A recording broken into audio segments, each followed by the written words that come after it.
This week's episode of This Is Only a Test is brought to you by MailChimp. MailChimp is an easy-to-use marketing platform with a name that might make it sound like they only do email, but they do just about everything to help businesses grow, like ads, postcards, landing pages, audience management tools, automations, reports, and more.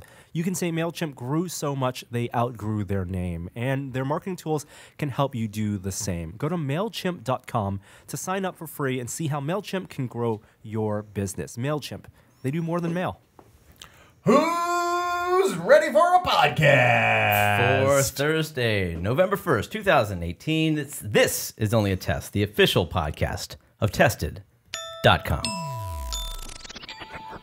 Right.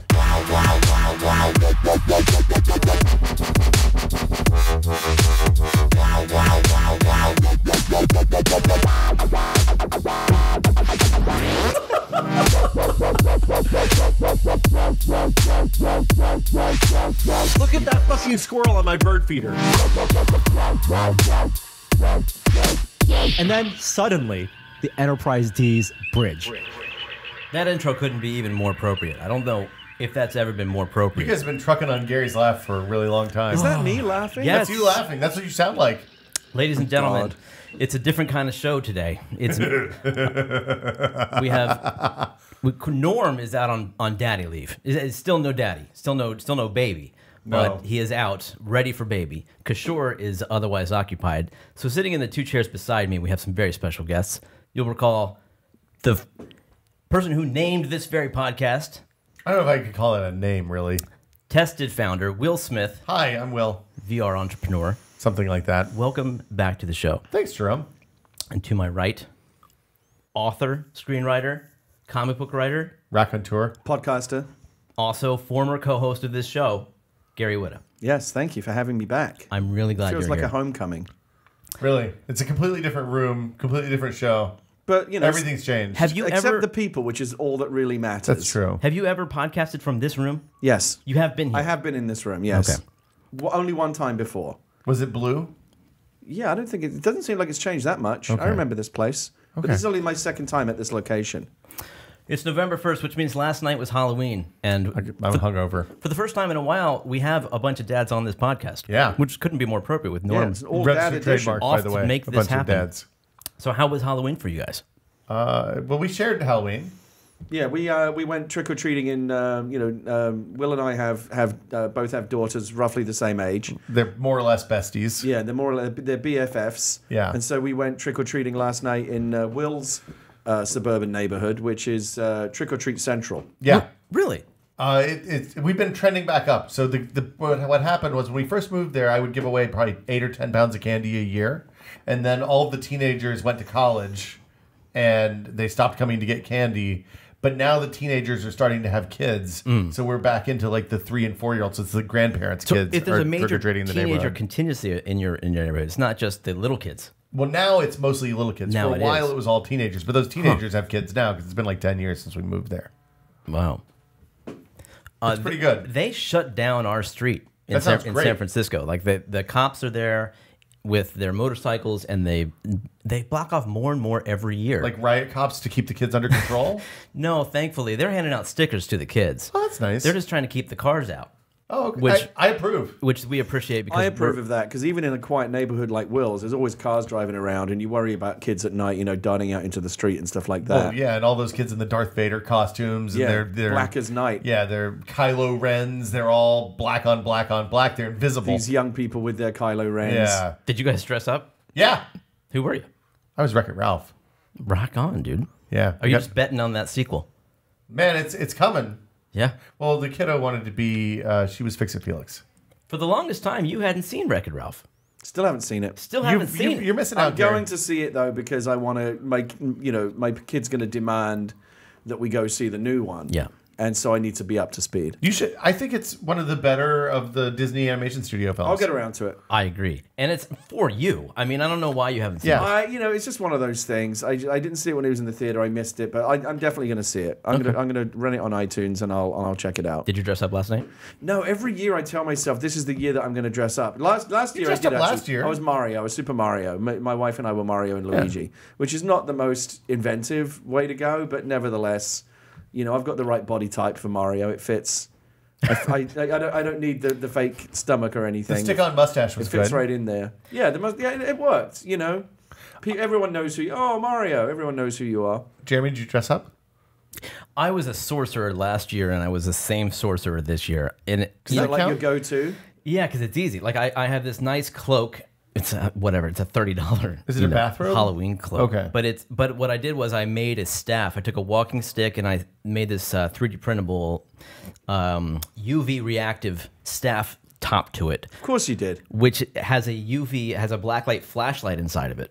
Holy shit. So and it actually has the button on the back of it, so I can just pound the staff and make it turn on and Lights up. off. Awesome. And it's super easy. How many All times did you say you shall not pass last night? Well, actually, it's the other guys. I'm not a Lord of the Rings guy, but it's Saruman's. It's Saruman's staff. Dude, you were the bad guy? I know, and like this guy came up to me and said, "Oh, Saruman," but he knew I wasn't dressed like Saruman. Yeah, you were wearing... It's like, yeah. I appreciate that he knew that. Wow, I'm disappointed that you were the bad guy, Jerome.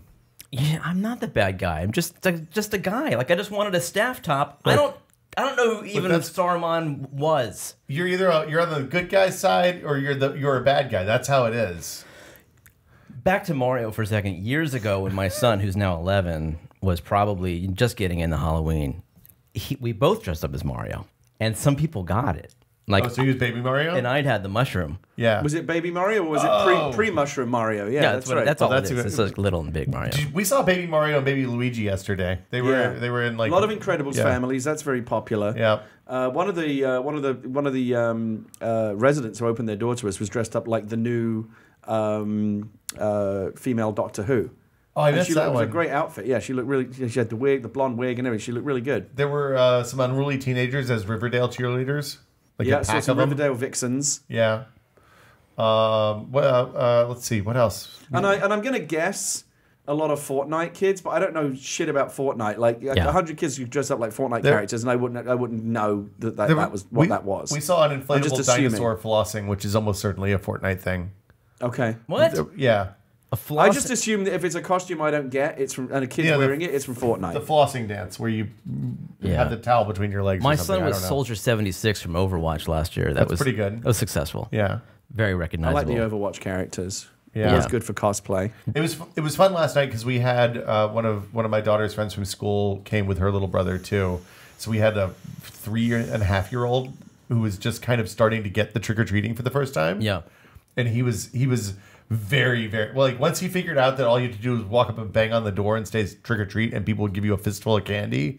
He was very excited. I think he ended up with the biggest haul of the night. Probably. We weighed the candy that we got last night. We brought it home. 4.5 pounds of candy. That's about where That we was ended our up. haul. Yeah, about 4 pounds. And that was after that was following the immediate post Halloween Gorge Fest where everyone has some candy. When you pick out all the 100 grams and the Twixes get eaten very quickly. Is that the rule at the end of the day? Can your kids have whatever they want? Not whatever they want, but they can have some. See, we just let her go for it. But then it lasts all year long. And it's just this pile of Yeah, candy I that don't never expect goes it away. to last all year long in our house. It'll probably be. I'm sure it'll all be gone by Thanksgiving. That would be amazing. We let her just go for it the night of. Yeah. And she was sitting there, no conversation, no introspection, just shoveling as fast as she could. And I felt a little bad, I'll be honest. I was like, we tried to restrict it a little bit more. I think she was allowed like a certain number of pieces last night, and she was allowed to have a piece this morning for breakfast. It's like when you catch your... With her breakfast, not for breakfast. It wasn't her Yeah. breakfast. Would you like some Rice Krispies or like 6 Snickers for breakfast would you this like a morning? Twix I for guess breakfast? it may be gone for November if it's actually mealtime. If it's candy for breakfast. I mean, it's all calories, Well, Jeremy. the thing is, it's not just her. It's like the whole family. Kind of hear you. every time you walk past the bowl, you pick at it, take a little piece out. Yeah, she was wandering and she was grazing for the family. But it is interesting how all the bowl becomes less and less attractive as you get further and further from Halloween, because you pick out the choice pieces first. Like I said, the 100 grands, Oh, yeah. the Twixes, the M&Ms, all Milky the Ways. things. Yeah, the things that you actually want. And then the things left at the end by the time you get to Thanksgiving is like the old lady candy, like the chalky, Smarties. molasses candy and stuff like that. The candy apple. Yeah. I went through. So when we went out trick or treating, we didn't leave anybody at home to hand out candy to the kids. So we just put a big bowl on the front stoop. You can't do that. It's gone in 15 minutes. See, that's what I expected. We did it last but year. there It was was still gone in plenty 15 there when minutes. we got back. It was about half gone, but it provided an amazing insight into what the youth of America want in their candy bowl. Okay, because they picked at it. Yeah, we had one of those good Costco bags with like Snickers and Twix and Reese's and both kinds of M&Ms and 100 Grands and Almond Joys. Yeah. And what do they want? Not Almond Joys. They want kidding. Twixes and they want $100,000 bars. Almond Joys have the most calories. I would think they'd want that. I don't think they give a damn about calories. I think they hate coconut and I think almonds. a lot of kids don't like coconut. I love Almond Joys. What's worse than a stale almond? Nothing. Well, you know what's also good are the almnd M&Ms. You don't see those often enough. That's not true. Yeah, that is a lie. They're delicious. I contest this statement. I did a bit of I went down a candy trivia rabbit hole last night on Wikipedia. This was I was interested to know like how long some candies have been around. And we were talking about like candy bars that feel like old, that feel like they've been around for a long time. Henry. Like O. Henry, Clark Bar, Park Avenue, the 100 Grand, things that feel like they've been around ever since you were a kid. The O. Henry was created in 1909. So that's a candy bar that's more than 100 years old. Yeah. I have a theory about candy, and my theory is that it's generational. Like the candy that's introduced for your generation, as candy technology progresses, all of the other candy that predates that seems weak and inconsequential compared to it. That's why, Laura Ingalls was really into molasses candy. Antiquated. But you give one of our kids molasses candy, they're going to spit it out and tell you it's garbage. And it's a very slow-moving industry. Pretty much like the product offerings are the product offerings. Like it's very rare to see a new candy bar brought to market. I mean, people just like what they like. There's an almond Snickers now. What? I noticed that. Well, so you see brand extensions. You see like extra nutty Snickers bar and things like that, and like a coffee variant of M&Ms or whatever, for example, or a peanut butter Twix or a white chocolate Twix, but like a whole new thing. Line. Yeah, I still wish that the people behind it. I'm assuming it's Nestle or one of these companies because everything's owned by like two fucking companies now. That they would. I've written into them many times, and I really want to take up my idea to add a third stick to the Twix. Whoa. And call it a Thrix. You should send that. You just don't give that to them. That's yours. That's your ticket out of this hellhole. That's what they should do. I want a 3-stick. I want a 3-stick Twix called a Thrix, because you can get one with 2. And you can get one with 4. There's a jumbo size, which they call sharing size. But let's be honest, you ain't sharing. Have you ever seen the novelty oversized? The one that's like a baseball bat size Twix? No, but I want that. Yeah, I don't think that exists, but I would eat that. I want that. But sometimes you don't want 2, and sometimes you don't want 4. Hey, sometimes you want 3. Speaking of things I want to eat. Speaking of eating, Gary, I know you as the guy who introduced me to the Squatty Potty.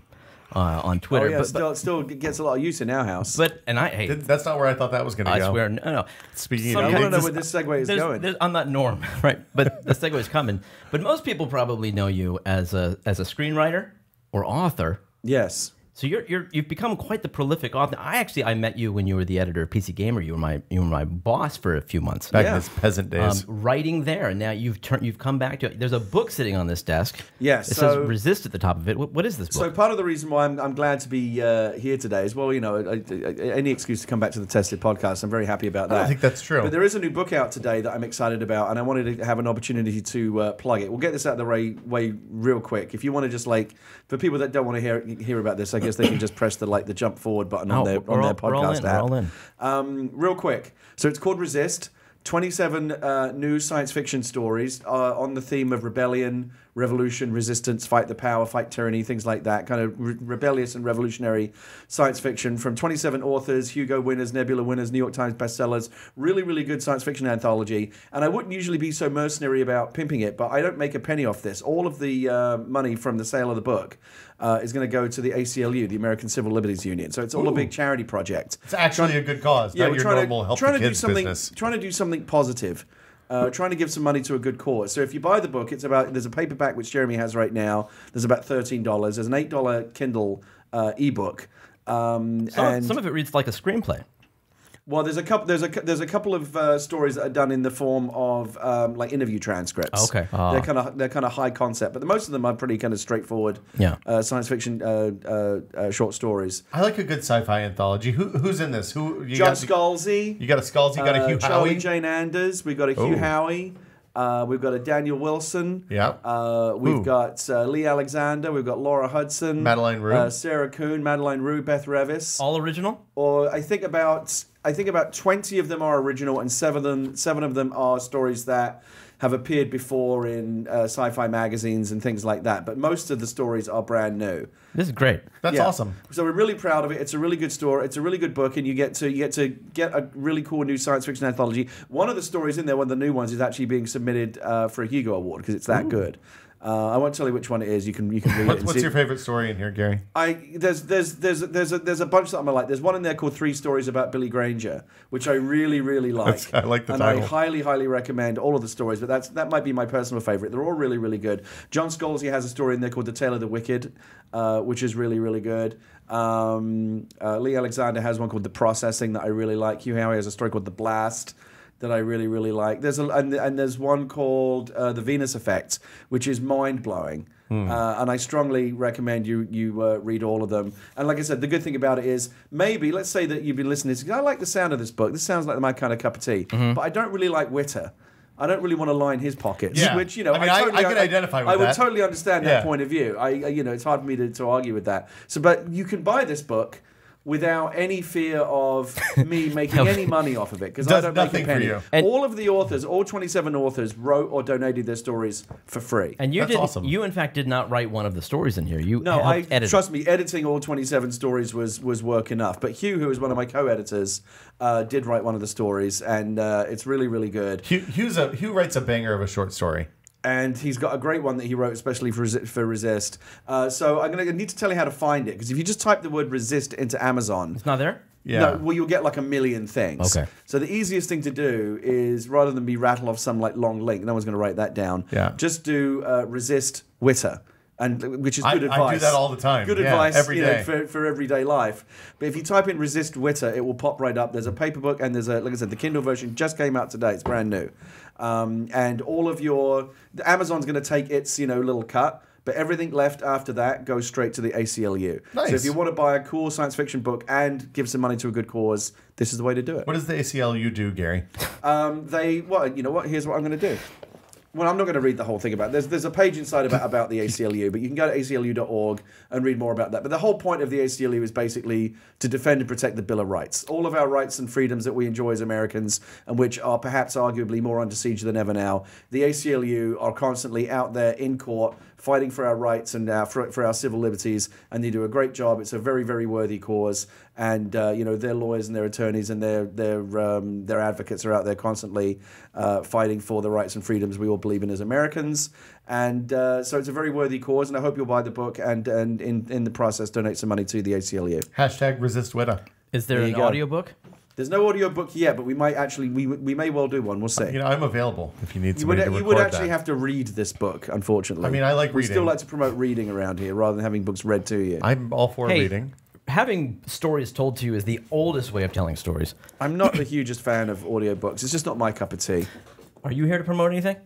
I'm doing an extra live stream on Saturday from 9 a.m. until 9 a.m. Sunday. Why not just get this for charity as well? 25 hours of extra project. Will's got a charity project. You guys are... Gary spent time on his. I'm just showing up for 25 hours on Saturday. But it's for all those people that asked us, hey, what about Oktobercast? And we said, no, we're not going to do that anymore because it breaks us every year. Well, I'm doing 25 hours. Well, that was what I was going to ask you, because we used to do Oktobercast back in the day, and I always remember that last 8-hour stretch being a real slog. None of us are any younger. Are you confident you're going to be able to stick it out the whole 24 hours? I think we have some good stuff planned for the 25 hours. We have daylight savings on Saturday night. Oh, geez, what a time to do it. So I get an extra hour, so bonus there's like a hour. whole lost hour in the middle there. Yeah, so we've got stuff planned with the 3 guys that I play PUBG with every night, Spike Club.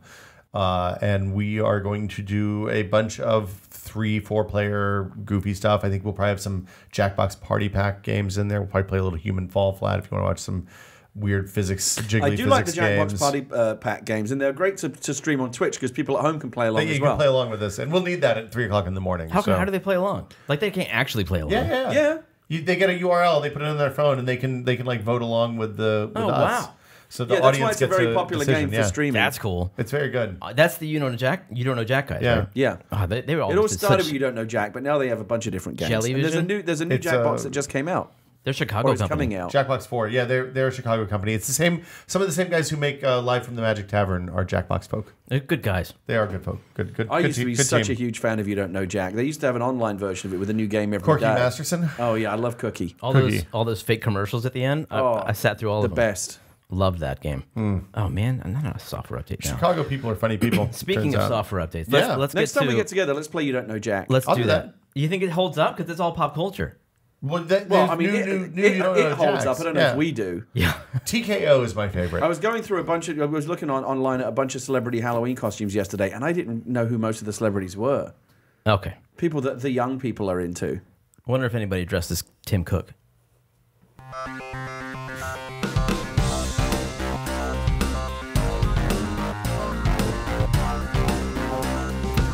Top story this week. So I don't know if you noticed, but Apple released 3 new major products. I completely missed this.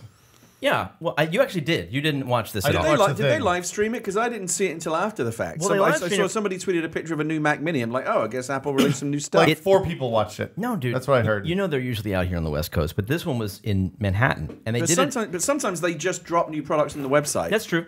No, and they did that for the MacBook Pros. right. But they live streamed it, but it was at 7 a.m. our time. Oh my goodness, no. That's not going to happen. No, not on a Tuesday. I mean, I need all the sleep I can get. So I'm getting up around then, but I'm not getting up before That's to watch why I the missed show. it. It was too early. Why'd they do it in Manhattan? Yeah, I don't know. They wanted to give New Well, York I mean, some love. they didn't want to. They didn't want to. They got There's this no new media theater there. out here. They don't want to bring all the people in, and ruin the carpet in the $1 billion building. Well, they People loved kept it, though. walking into the glass walls. There were so many Apple employees in this audience. I'm sure. My God. Like, Claps for days. way more than normal. And Wow. so, like, Tim Cook he loved it. He's like, I'm going to move to New York. So they announced a new Mac Mini. Who knew? Man, when Yeah. Northern California is getting too expensive for Tim Cook, we have a real problem. And I thought the Mac Mini originally was a really bright idea because it was around the Switch era Yeah. when they wanted PC users to come on board, and it was a PC. You know, it was an Apple PC. Yeah. You plug it into your existing monitor, your existing keyboard. I'm not sure what its place is these Well, days. they kind of ignored it by updating it every 5 years, whether it needed it or not. Yeah. And it turns out people don't rely on Mac Minis anymore because you don't know if you're going to be able to get a new one that's good when you need a new computer. But now there is a new one that's good, and I hear what you're saying. I don't quite understand. Like, there's no use case for a Mac Mini in our household. I wouldn't quite. I know some people use them just as media servers. But Or like if you had a big monitor on your desk and just wanted, instead of an iMac, you could have a Mac Mini attached to it. But I believe it was in a recent call that Tim Cook said, like an earnings call or whatever. Said, "Oh yeah, people ask us about the Mac Mini all the time. Stay tuned." So there are people that if people didn't want it, they would have. Apple's not afraid to discontinue a product if they don't think there's enough people out there for it. So clearly, there's still a market. I just don't quite understand what the market is. 8th generation 6-core and quad-core processors, high performance. It's DDR4. You can load this thing up. You can build a $4,000 Mac Mini now. No. You can. Oh my God. So the thing I will say is, as a developer who has some Apple applications that we use internally, it's really nice to be able to buy a computer for your engineers to have, because you have to build the application on an actual Mac. You can't do it in Windows. Right, And because do all the Xcode submission stuff. Yeah. Yeah. So it's really nice to be able to not have to buy them an iMac that sits on a desk and just give them something you can plug into a KVM. But given you've and they got to can plug use it with their normal stuff. into a panel anyway, why not just get an iMac? Well, because if you use it twice a week, why do you need a whole iMac taking up space on your desk when you can just have it on the secondary input on your You're not monitor? really developing on it either, right? You're just doing compiles on We're it. building in Unity on Windows, I assume, and then sending the project over to It's just a Xcode to compile machine. Yeah. So yeah, I guess that makes a lot of Yeah. sense. It's this tiny little thing. It doesn't take up much Yeah, space. it's not a hassle. It's and only he the remotes components. into it to do the codes. Yeah. So the compiles. So yeah, it's easy. Okay. I mean, I get that. It's nice if you are a developer or if you are someone that likes to, if you're kind of bi-curious about Mac and PC, then if you've got a panel that's got multiple inputs, as all the modern ones do, then by all means have your PC, but have just press one button and now you're on a Mac. Yeah, it's for business. Yeah. MacBook Air finally has a Retina display. This is exciting. I think this is the stealth most exciting thing they announced. really. Yeah, the MacBook Air has been woefully out of date since they haven't updated a Retina display for the last 5 years. The thing about the MacBook Air now that they've upgraded the panel and it looks a lot more like a regular, the super thin MacBook. Yeah. What's the difference? Yeah, are there any It's cheaper. Apple laptops with a standard resolution display now? You can still buy the old MacBook Air for $1,000. You can? Yeah. Okay. I mean, I just think, look, I don't want the touch bar. I don't need a touch bar. It seems like it sucks. Yeah, but the regular MacBook doesn't have that anyway. That's only on the Pro. That's true. I bet the regular MacBook goes away now. You think? Yeah, probably. Does this I have was, the always, butterfly I was keys? always confused by the new super skinny MacBook, which was skinnier than the Mac. The MacBook Air was originally invented to be the skinniest, thinnest MacBook you could get, and then they brought out a MacBook which was skinnier than the MacBook Air. So this MacBook Air doesn't come in. The new ones don't come in at $999, right? They're $1,200 is where they start. I don't know where they start. I'll buy one right now and find out. Wow, that kind of commitment I appreciate, Jeremy. Well, he's going to start the process. There you go, $1,200. Yeah. But how does that compare Facts. to a regular MacBook? And what about the screen size? I bet the regular MacBook's gone, dude. They killed it. Mac. What are you in a phone call in the middle of the podcast? How dare they? Mac. I've been updated to 12.1. MacBook. What's going on? Hold on. Is somebody taking a phone call? That's not me. I accidentally accepted the phone call. I couldn't tell you. It's probably $1,000, right? Let's see here. Buy.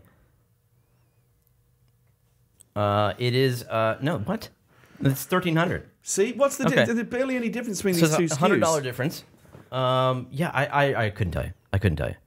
I'm not interested in this in the MacBook Air. Is there at least difference in the? I mean, if I was in the market for a new Mac, I have always it's very unlikely that I would buy MacBook Pro because I don't need that much muscle. I just need it to do kind of light duty, But you web want to do it browsing, fast. email. You don't have time to sit around waiting for apps to load. Yes, but things are so. Oops, never mind. Things are so small now that apps are so lightweight that I don't need pro muscle to open my email. Are these dual cores? Or open a Pages document or a PDF or something. Is that the difference? It's quad core in the MacBook Pro and dual core in the MacBook Air? I don't know, man. You edited This is like the most Max PC. uninformed podcast I've ever heard. I knew this was going to happen. Usually usually tech podcasts are people have the information. All right, let's move on. Let's move on to the flagship. Impart that information to their listeners.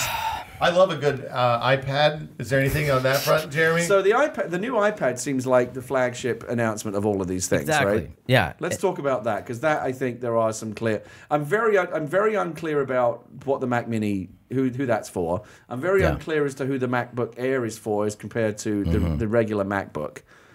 But you're clear on who the iPad's for? At least I'm clear on why it's different than the old ones. Those actually, it's markedly different than the old iPad Pro. It looks different. They've gotten rid of the home button. The bezel's gone, mostly. Well, mostly. Not I quite think the as right much. amount of bezel remains. What I like about the bezel is they left enough so that they can put all of the contraptions in the bezel and not put a notch on the iPad, right? Yeah, that makes sense. Like the bezel on the iPhone 10 is so small that they have to include the notch in order to get the camera, the depth sensor, and all your other funny things in there, like the speaker. This one, Are you anti-notch? yeah, I don't. Who likes the notch? It's a compromise, like everything else I don't these even days. think about it I anymore. find it inoffensive entirely. Okay, so the other main thing about the iPad, besides being much thinner, Wait, hold on. So there's no home button anymore. So what replaces it? You just blink twice It's the same. at the screen, and same, it just goes like the to the home iPad button. or iPhone 10. You have an iPhone 10, yeah. So it's just like that, right? Bam. Oh, so you just swipe up from the bottom with the You little swipe bar? up from the bottom for two reasons now. One, to get to the home screen, but also to bring up the dock. Ah, okay. Yeah. So the dock hides itself now. Yep. I guess it hides itself when you're in apps. So now I guess you can bring up the dock when you're in apps. Does it perhaps? have Touch ID or Face ID? It has Face ID. Okay. And it has Face ID that works in any orientation. So And without a That's notch. nice. all four orientations. Are there cameras on all four sides? No, but they tie the IMU into the sensor so it knows what the orientation is and it recalibrates. Huh, that's cool. Where's the camera hiding if there's no notch? Is it It's just in the notch. It's just behind the black. okay? Yeah. Yeah. Because there is still enough bezel to hide a camera. Yeah. Exactly. It's all there. Yeah, so it's nice. I find it. Well, I guess we should mention the new pencil. So the new pencil, incompatible with the old pencil. Of course. I mean, the iPad is. It wouldn't be an Apple You've got product if it Apple was again. compatible with the previous generation. But the new pencil is in all ways better. Now you no longer have to plug Do we it know in. that, or is that just what they say? Well, look, the moment you saw that original pencil take its little eraser off and plug into the tail. lightning jack, you knew that was a bad idea. That looked like a good way to destroy a $100 Apple Pencil. Exactly. And like, how do you fish that little connector out of your iPad? Now it charges wirelessly, inductively. It's just kind of like magnetically snaps onto the side, magnetically right? holds onto the side. I love the industrial design of the new thing where it's square at vertical edges. You want to hold that? It's just one edge, I think. Is it just that one edge? I don't know. I hope it's the whole thing that's like that because it looks great. It looks like a pencil. It's got like No. I mean on the iPad. Oh, I mean it goes back to like the 4-5 style square beveled edges, which I've always liked better. It's like the snitches. Do you remember the snitches? The Dr. Seuss, where like everyone looked alike. And then the man came in with his machine that gave everybody a star who wanted a star. And then I was like, wow, everyone wants a star. And then everybody got a star. Now it's like, no one's special anymore. The star and the no star then the man made a machine that took the star off. And it was like, now everyone wants that. That's the cool thing. Go back to the old way. There was a civil war between the star and the no star people, and half the people died. We're just switching back to these square edges. I'm with Jeremy, though. I do like the look of the new pencil as well, with the little kind of divot, the kind of concave surface. Because it's got some new grippy functionality, right? You can kind of pinch it to do different things. Capacitive, yeah. You just tap it, and it will toggle between whatever devs want to do. But in the Notes app, it will toggle between Eraser and your current tool. Right. And that seems handy. I think I'm not an artist, but I think if I were, I would be on this day one. I know a lot of people that like to doodle and draw, and who are professional artists, and they love iPad Pro and their pencil, and I imagine this does look like a pretty significant update to both the iPad and the pencil. What do you think of USB-C, guys? Because this is kind of a major switch. Hey, they got rid of the Lightning port. Gary, can you plug my laptop back in that you unplugged when you plugged your phone in or something over there? I wasn't aware that I unplugged anything. I haven't touched anything. Maybe Gunther did it. My laptop's unplugged and I don't have show notes anymore. All right, I got it. You Thanks, guys Jeremy. talk about USB-C versus Lightning and what this means for the Apple ecosystem. Is this the beginning of the end of Lightning? Will? I hope so. Why don't you like Lightning? Because you liked it when it first came out. You know what would be nice is having one cable, having to have one cable for everything. Yes. For all of the things. One my cable Switch, to rule them all. My Android phones. Because these days, anywhere you go, if you go traveling, Thank you, or if Jeremy. you've got like a little power brick at home with different cables, you've got to have Lightning. Yep. You've got to have micro USB. Yep. And you've got to have Type C. Yeah. And sometimes Mini, if you still play Wii U games, apparently. The Mini's done. You say that, but like my camera uses Mini still. My DSLR. Oh, wow, really? Or my mirrorless, yeah. But you got to at least have those three. Yep. You got to at least have Lightning, micro USB, and Type C. Yep. Round, flat, I would and love flanged. to live in a world where all I need is a couple of USB Type C cables, and they power everything. I actually add a fourth to that mix. I have to have Type B because I plug into Arduinos often. So Which one is Type B? The big chunky one? It's the printer, fat one? printer right? Yeah. So yeah. So do you think this is basically Apple moving away from Lightning for every future product? That they didn't do it with the XS. Why?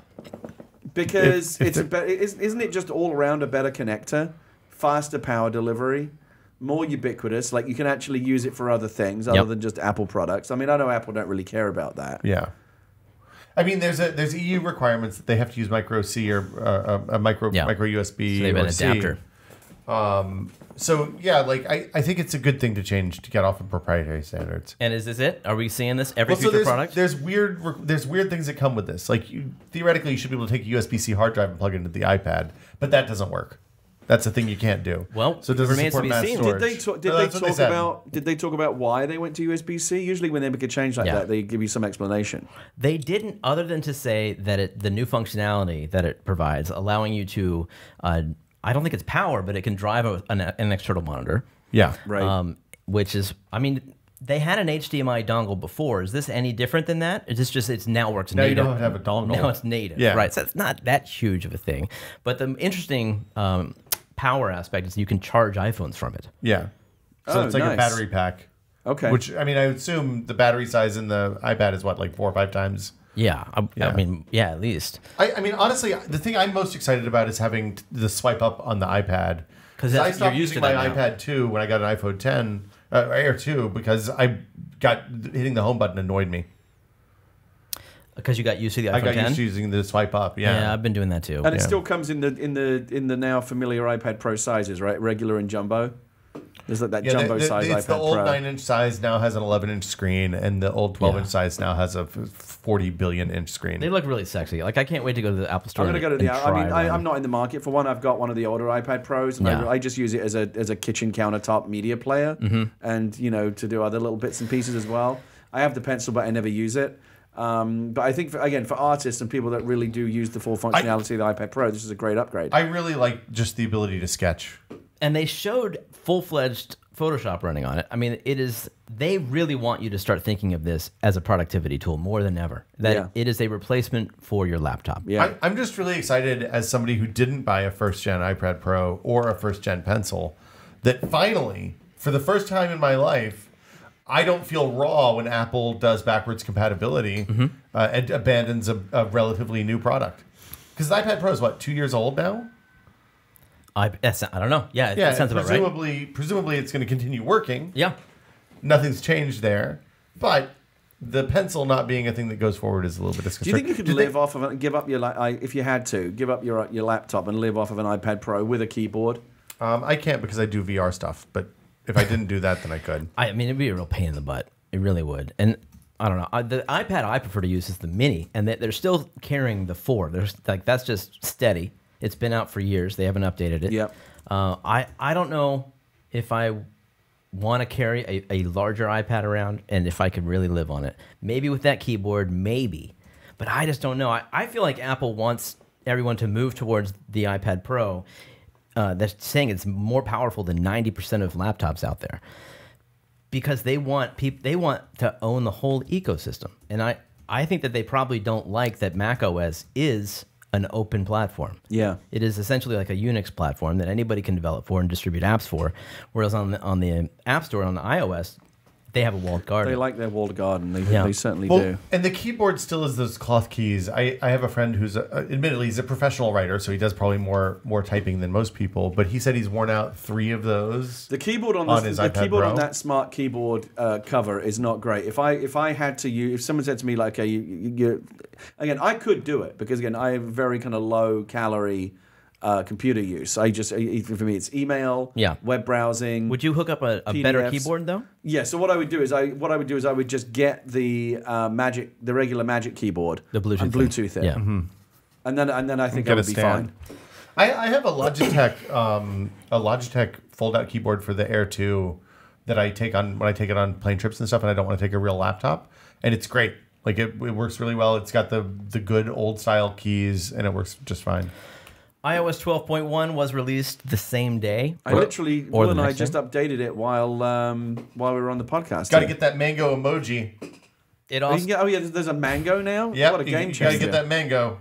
Hold on, let me see what it looks like. Are there new Memojis? There's 70 new emojis, but I don't think there's new Memojis. You can make all the Memojis you Gary, want. you committed. When Memoji came out, you committed to doing all texting in Memoji. That is not a thing that he's done in real life. It didn't last long, but it was a fun experiment. I don't know if I would call that a sadly. I've conducted entire conversations in Bitmoji because Bitmoji is very versatile, as you know. Is that a mango? That looks like a lemon to me.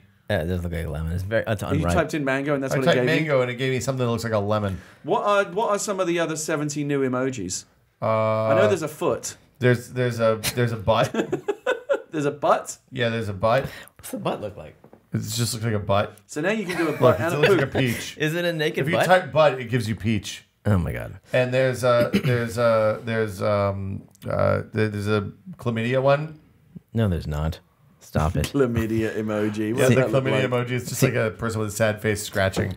The major feature is 32-person FaceTime. Whoa! Now has anyone... They finally announced that a while ago, right? And they finally it was have supposed to be in now rolled 12.0, and they something happened.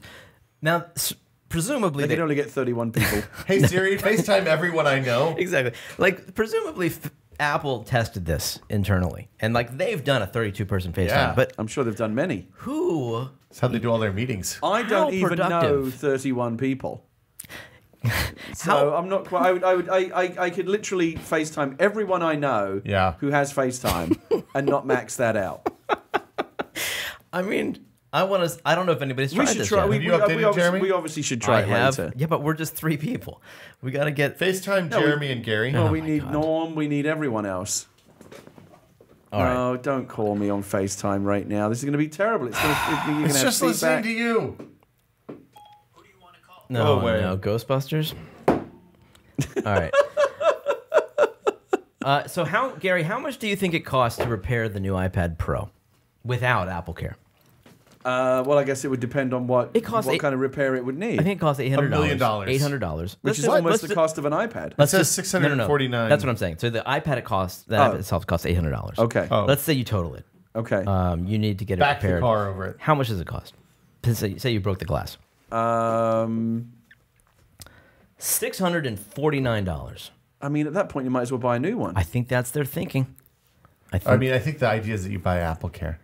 Yeah, They got to get that thing up over $1,000. if you have AppleCare, it only costs $49. What a bargain. Everything's $49. Save $600 by paying $200. Yeah, that's crazy. And if you total it, they probably will just give you a new one. You think that? It's probably easier for them to give you a new one than to fix the old one. What do you think the most damaged product somebody has covered? Like, do you think you could back the car over it until it's like a million little pieces and then be like, I'm sure they brought one in. I don't know. I'm sure they brought one in that's like as thin as a wafer, where they've accidentally driven over it with a car or something. I was humiliated in an Apple store once, and it was my fault. Did they pants you? It was, then it You were wearing sweatpants? it wouldn't have been my fault. And I would have been fine with that. Had you not tried turning it off and on again? This is like one of the worst things I've ever done. And it was because they told me to do it this way. Mm-hmm. I went into Apple at one point in my past, and I was with my mother, and she was bringing her phone in for So repair. you're humiliated in front of your mother as Wow. well. No, it's Like, totally- are you sure this? Did you have pants on? Are you sure this wasn't just a nightmare that you had? My mom's phone broke. Did all your teeth fall out? She went in and she said, I dropped it in the toilet or whatever. It fell in the water, and now it doesn't work. And she handed it over, and the woman checked it out. She fixed it, brought it back. She said the water detector had not been triggered. Right. And never tell us that. Right. She said because never. they usually don't cover water damage. Yeah. Exactly. Well, now they do. She said never tell us that you dropped it in water. Yeah. Because if we'll take it back and we'll see if we can fix it. I see where this is going. So, a year later, our cat peed on my wife's phone. Oh, what a horrible cat! Wow. Oh my god! And Cats are. Can I just? Yeah, they're the cats worst. are the fucking worst. Yeah. And so I took I'm the phone displeased in. with you. Here's my I butt. took the phone into this store, and I said, I don't know what happened to it. It just stopped working. Well, see, this is the thing. If they said, "Aha, you didn't tell us it was water damage," you could say, "Well, technically, it wasn't water; it was piss." And he took it in the back. 10 minutes later, this poor man. Didn't this thing stink of cat piss? Like, wasn't it pretty clear? I wiped it down. Okay. But That'll fix it. but I left it in the case. Oh no. Oh no! Hoisted. So this poor guy, he came back out 10 minutes later wearing surgical gloves. The phone is in a Ziploc bag. He hands it to me. He says, we can't determine what substance this is that this phone has been submerged in. But we can't fix this. Good day, sir. I said good day. Oh my god! And it smelled. Wow. And it smelled and it was clearly cat piss under there. So when he took it out of the case, there was like dried cat piss. And now his hand smells like that. oh my god! Oh man. Yes. So I was going to ask you when I you bet said he told that story when you go, how was your day, honey? Well, let me tell you. This fucking guy brings in an I don't iPhone, know. and when I open it up, you know what's under there? Dried cat piss. It wasn't dry yet. wet cat piss. I did not go back to that Apple store for So a year. You could never go back again. That one's just off the list. I always look for that guy if I'm ever back in there. I was going to say when you which Apple store was I'm this? not I'm saying. curious. I'm not saying. when you Okay. took your mom's phone in and she was like, "Yeah, I dropped it in the toilet," and Yeah. hands it out to the woman, did she just reach out and grab it without hesitation? Yeah. That's I like. So the phone was she should get a star. So the phone was a write-off, basically. You had to get a new phone. Yeah. Thanks, yeah, Cat. Yeah. Yeah, we got Do you need a catapult? we got a new phone. I probably sold it for parts on eBay I or can't something. believe you took a pissy Dude, phone I can't into believe an you Apple took the store. case off. What an amateur I move! thought I cleaned it. That was the amateur move. You're Yeah. right. Yeah, you're right. I mean, that's some real. I get not telling them that you dropped it in water because, as we've just learned, it's possible that the water detector didn't pick it up. I deserve and all you this. might still get away with it. I deserve but all at of least make sure that you've thoroughly cleaned all the piss off If of you your have phone. suggestions for how better Before to taking it defraud in. Apple's insurance policies, please leave them in the comments below. Because you know that, Jeremy, you know the first thing they're going to do is take it out of the case. I thought it was dry. Maybe I thought my wife cleaned it. I don't know. It was not a good day. You brought the story up. I have never felt good about this. No, you should feel bad. I would have kept that to myself. That's a bad one. Gunther, edit this one out.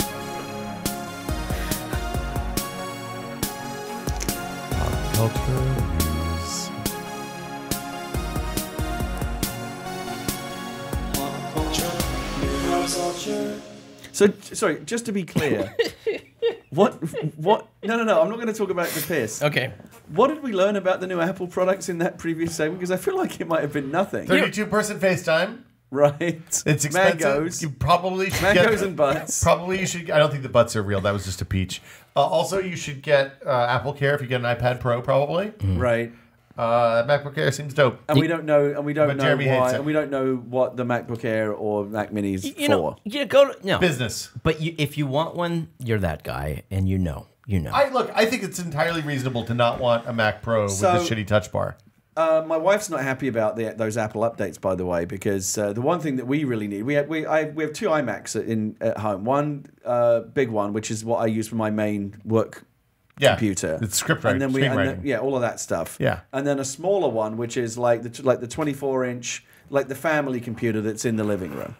That is it for anyone to sit down and use and like pay the bills and do stuff like that. That's very old, and it desperately needs to be updated. Mm-hmm. You should just get a. I got an idea, Jeremy. If you go to the Mac Rumors, if you go to the Mac Rumors buyer's guide page, it's way past. You have when to they take a firm hand with him, or else he just gets out of control.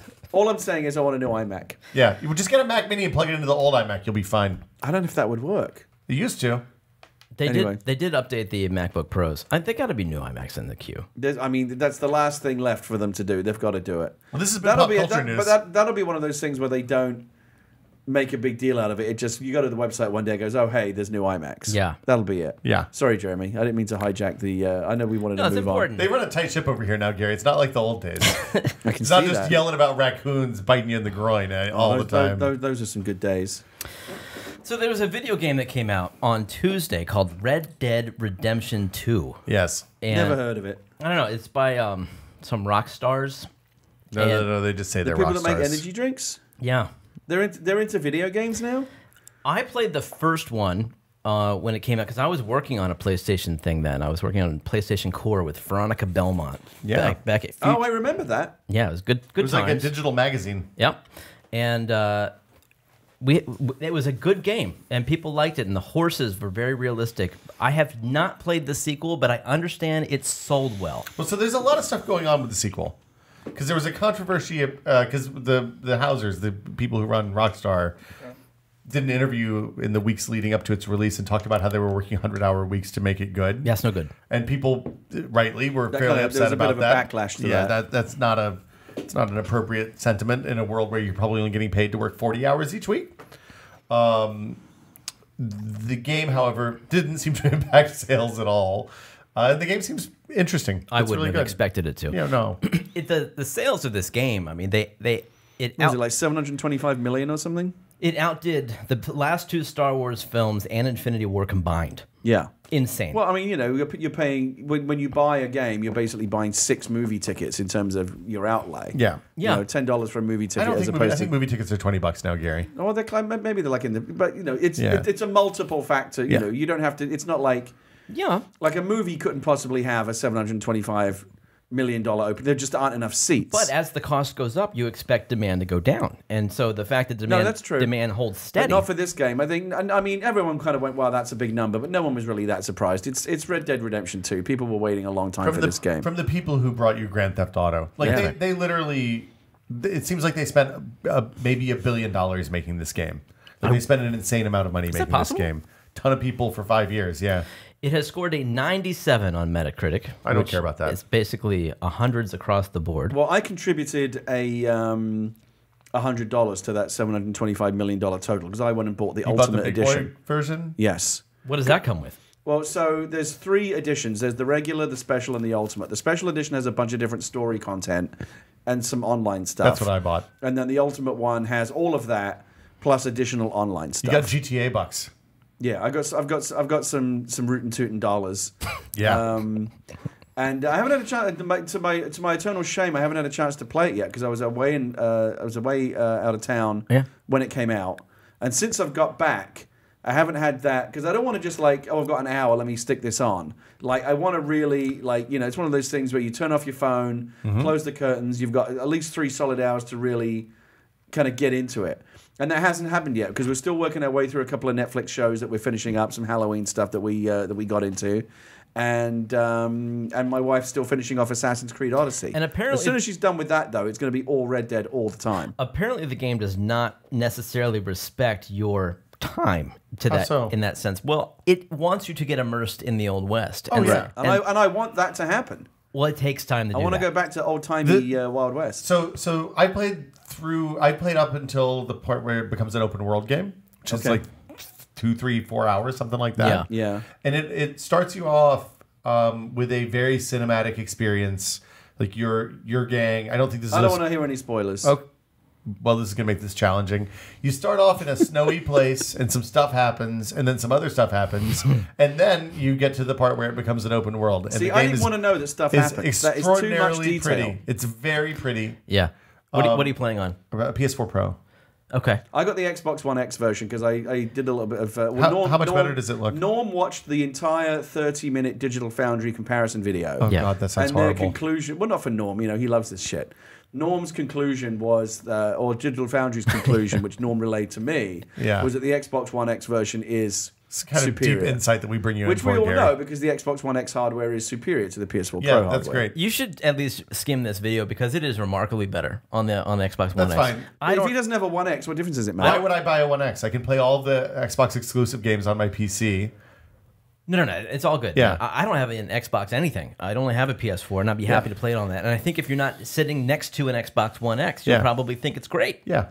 So that's my plan. But you've watched the video, and the difference is remarkable. It's like upscaled versus native. I mean, it really looks sharp on the Xbox One X. Right.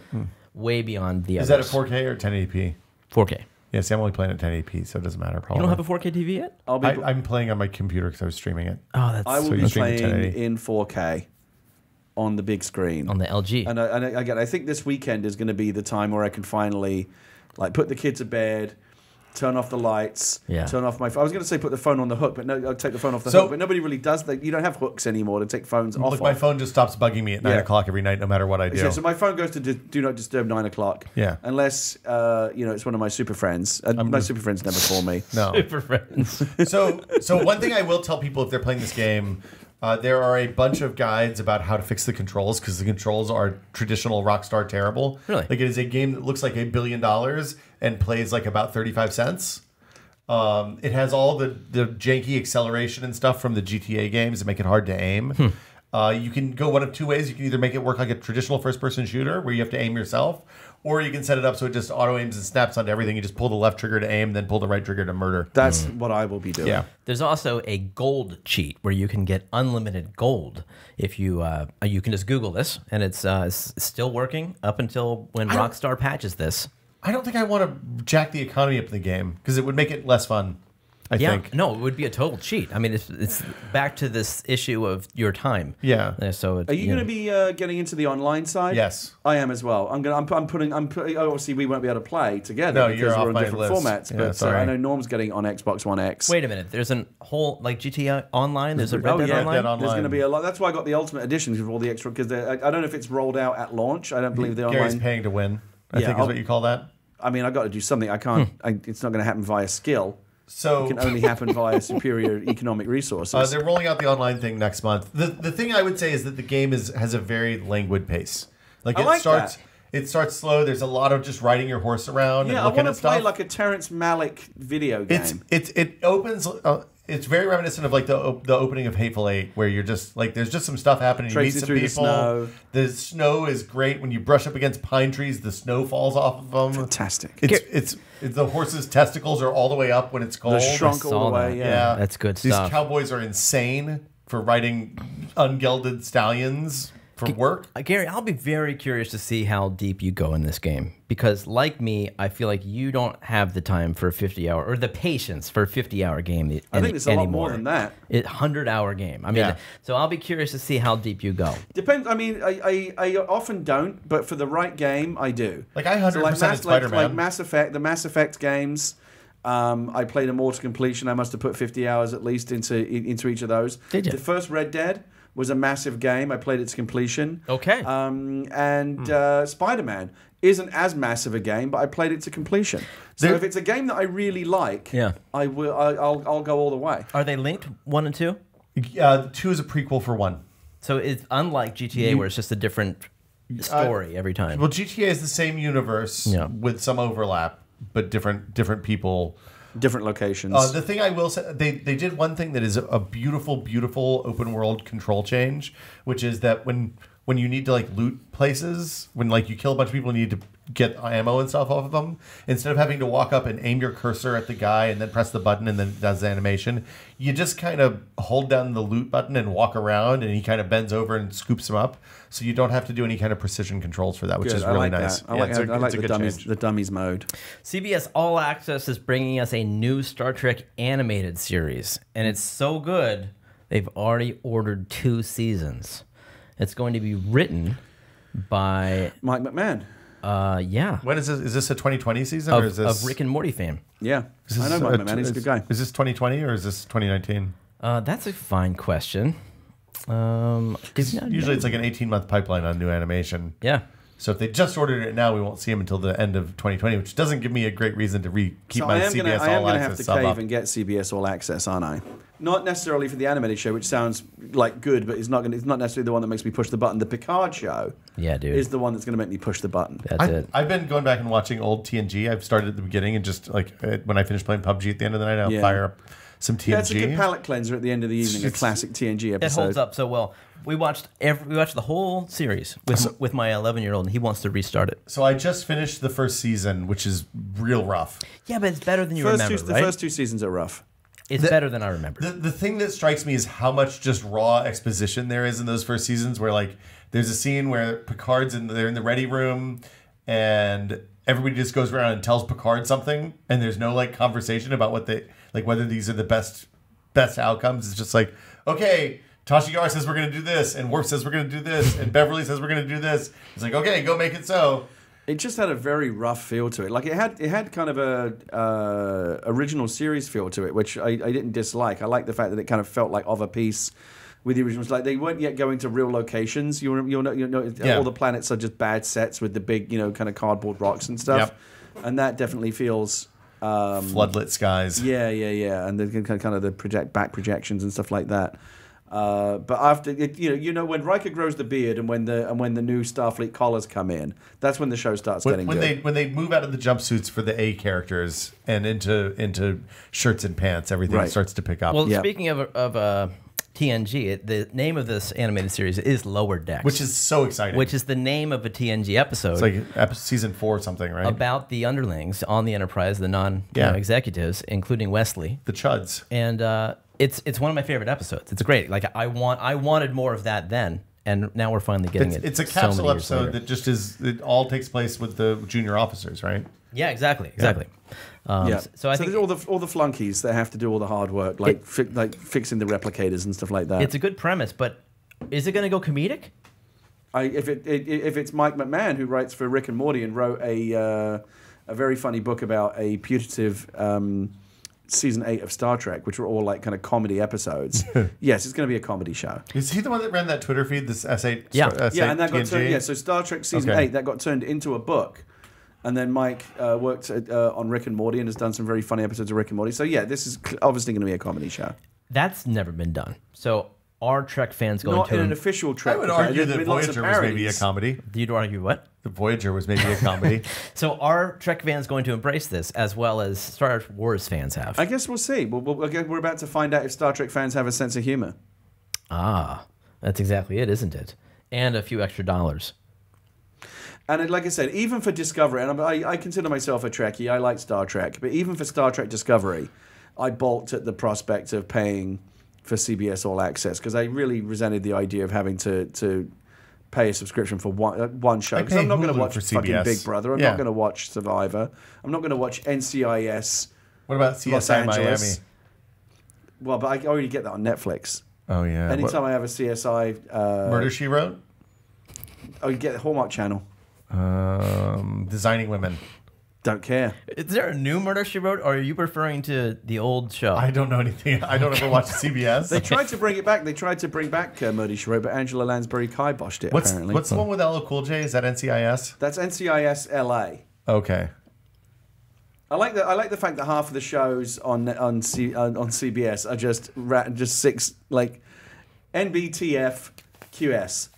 What's that? I don't know. There's always. I'll watch it, though. There's always a C. There's always an I. There's an S. Yeah. And then there's a city with the Yeah. initials. NSIC LA. ISCSF.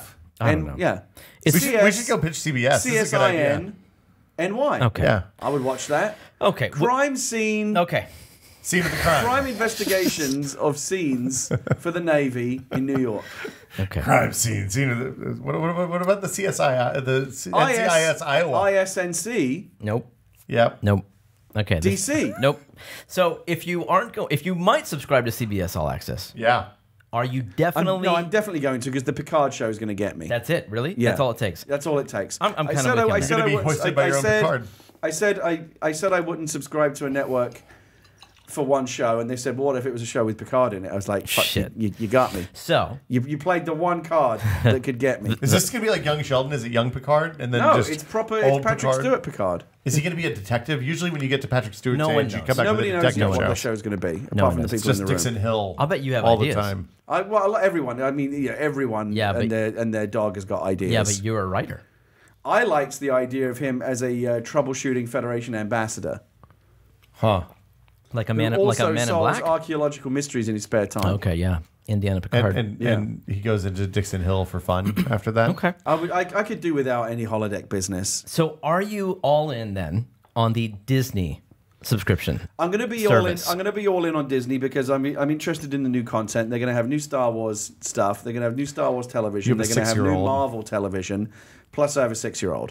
Well, so if Disney, here's what I think that what will excite me about Disney, if they do it right, is not necessarily the new content. Although I will watch Mandalorian, I will watch the Winter Soldier, Falcon, Scarlet Witch team up shows. I'll watch all of those shows, and whatever else that they're building, I'll watch all of that. But I've got to, my kid's got to have her Doc McStuffins and her Vampirina and all that kind of stuff. But beyond that, what I really want them to do is properly open the vault and just say, look, it's all here. Everything from all our classic movies, all of the shorts, all the way back to Steamboat Willie, everything we can find, everything we can get. The vault is fully open. If you had all the they do shorts that, alone. I would pay real money for that. What is it? Does this actually have the kid stuff? Have they said that the Disney Channel is going to be kid stuff? I don't think they've announced enough about it. But it's if it's a Disney service, there's got to be some kind of Disney kids content. Yeah, I think the stuff that's made all the news is the more PG-13 stuff. Yeah, the Marvel. But and the you're Disney, right. and This the is a Star Wars. lot of potential with classic But I art want library content.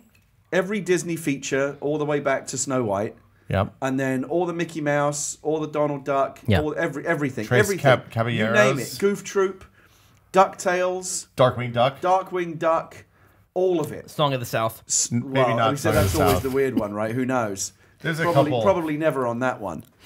They could de-racist it. It would be a short then. It would just be the Bluebird singing. I mean, I feel like they could do Song of the South if they just did what they do on some of those Tom and Jerry DVDs. This where they is a say, product "Look, of its times." Yeah, we know. Yes, we get it. Not great. A Yeah. product of its time, but let's not pretend this didn't happen. This is necessary. This is still necessarily a historical artifact and shouldn't be erased. So the Falcon Winter Soldier series that you mentioned was actually this week's news. It is going to be produced for this new streaming service, but it's not going to be made by the Marvel TV department. This is going to be made by Marvel Studios. But it's supervised by Feige, right? Yeah, this is like a movie level Yeah, television show. I think this is going to be more closely associated to the MCU than the Netflix and ABC stuff that we've been seeing. It's interesting because like the Netflix stuff references MCU regularly. Yeah, they go, after that thing that happened in New York, but Yeah. but that's as close as it ever gets. But then now they've killed off 2 of the 4 Netflix shows. Presumably the others are short for this world. Yeah. and maybe returning more tightly tied to the MCU on Disney. Maybe. That's interesting. I'll watch a Falcon Winter Soldier show. That sounds great. Feige also said. Feige, by the way. Feige also said that there will be an Avengers 4 trailer before the end of the year. So I don't know. Are you? Yeah, I got to catch up on my Marvel movies. I'm like 4 behind. Yeah, I can't make up my mind whether I'm going to go see another Avengers movie next year. I'll have to wait and see if the trailer's any good before I decide if I'm going to spend my money there. Wouldn't that be interesting if it came out with no trailer? Why they don't need a trailer for these movies? It's just build hype. I mean, that's why they need a trailer for these movies. Oh, the kids love the trailers. They just love these things. I like going in cold. I'm a fan of that. Joey had it right a long time ago. What would happen to all the people that like make an entire business out of doing trailer reaction videos if they stopped making trailers? They would have to get a real job. What about all the people that make the trailers? Our friend Sean cuts movie and game trailers. Yeah, there you go. Yeah. But I'm concerned more about the people that watch trailers and react to them on YouTube, because that's is the real growth industry. Really, I mean, that's really vital content. I don't know how we ever got by without that stuff. Old people react. Yes. Youth react. Yes. Reaction Reaction videos. Constipated man reacts. Constipated man. Oh, that's terrible. I'll be here all week. Gary, what are the side Star Wars movies called? Rogue One, Han Solo. What are those called? Not like anthology stories, but It's colon a Star Wars story. a Star Wars story. Yeah. Well, the Boba Fett Star Wars story is officially dead. Okay. Says Kathleen Kennedy. Well, we've known Boba Fett was dead for a long time. He got sucked into the Sarlacc and he was digested for 1,000 years. Yeah. I used that one on my son recently. He started to quiz me on like new Star Wars trivia. Yeah. And I was like, well, hold on now. What killed Boba Fett? How did he die? He didn't know. Noob. Yeah, seriously, right? You know, Kevin Anderson's now non-canon EU book said that he got out of the Sarlacc's belly. I know. Continued to live. I've heard about that. I mean, look, even in canon, you thought Darth Maul seemed pretty much dead when Oh my Obi-Wan God. Kenobi chopped him in half and he fell down a big pit. That wasn't enough to He's kill him. only He half came dead. back from that. There he is Yeah. in Solo, just hanging There out. he is. Spoilers! Solo. Thank His- God, man. with his, Hanging out on That is a FaceTime. huge spoiler. with his robot legs hanging know, out on hollow FaceTime. Star Wars doesn't have 32-person FaceTime. That'd be good if they did, though. I don't know. I don't think so. But There's a comedy video waiting to happen. But we're getting the Mandalorian, right? Yes. So your Boba Fett needs, your Mandalorian needs, they'll all be met. Look, Yes. just because they all wear the same armor doesn't mean they're all the same, Jeremy. I don't know about that. Maybe. Aren't Mandalorian's one of my favorite part of the KOTOR they universe. the Clone War? They're the Clone Warriors. No, They're not? no. Mandalorians are a noble race of mercenary warriors. This is books. A long This tradition. is books. no, It's from this KOTOR. is canon. Yeah, this is Books. canon. This is from Clone Wars and Star Wars Rebels. There are whole Oh, really? Mandalorian Yeah. storylines that deal with this I stuff. guess I should Yeah. watch those. You probably should. Wait a minute, but in the second episode too, right? Whenever Yeah. the one where they go and there's Boba Fett and Yeah. and his dad Django, Yeah. aren't they Mandalorians So that were cloned? Well, Django is a Mandalorian. Boba probably not because he's just a clone, so he's a pale shadow of the copy. Yeah. But the idea is that they went out and hired some dude from the Star Wars equivalent of the French Foreign Legion, who's just a murdering badass, to make the basis as the template for the clone army.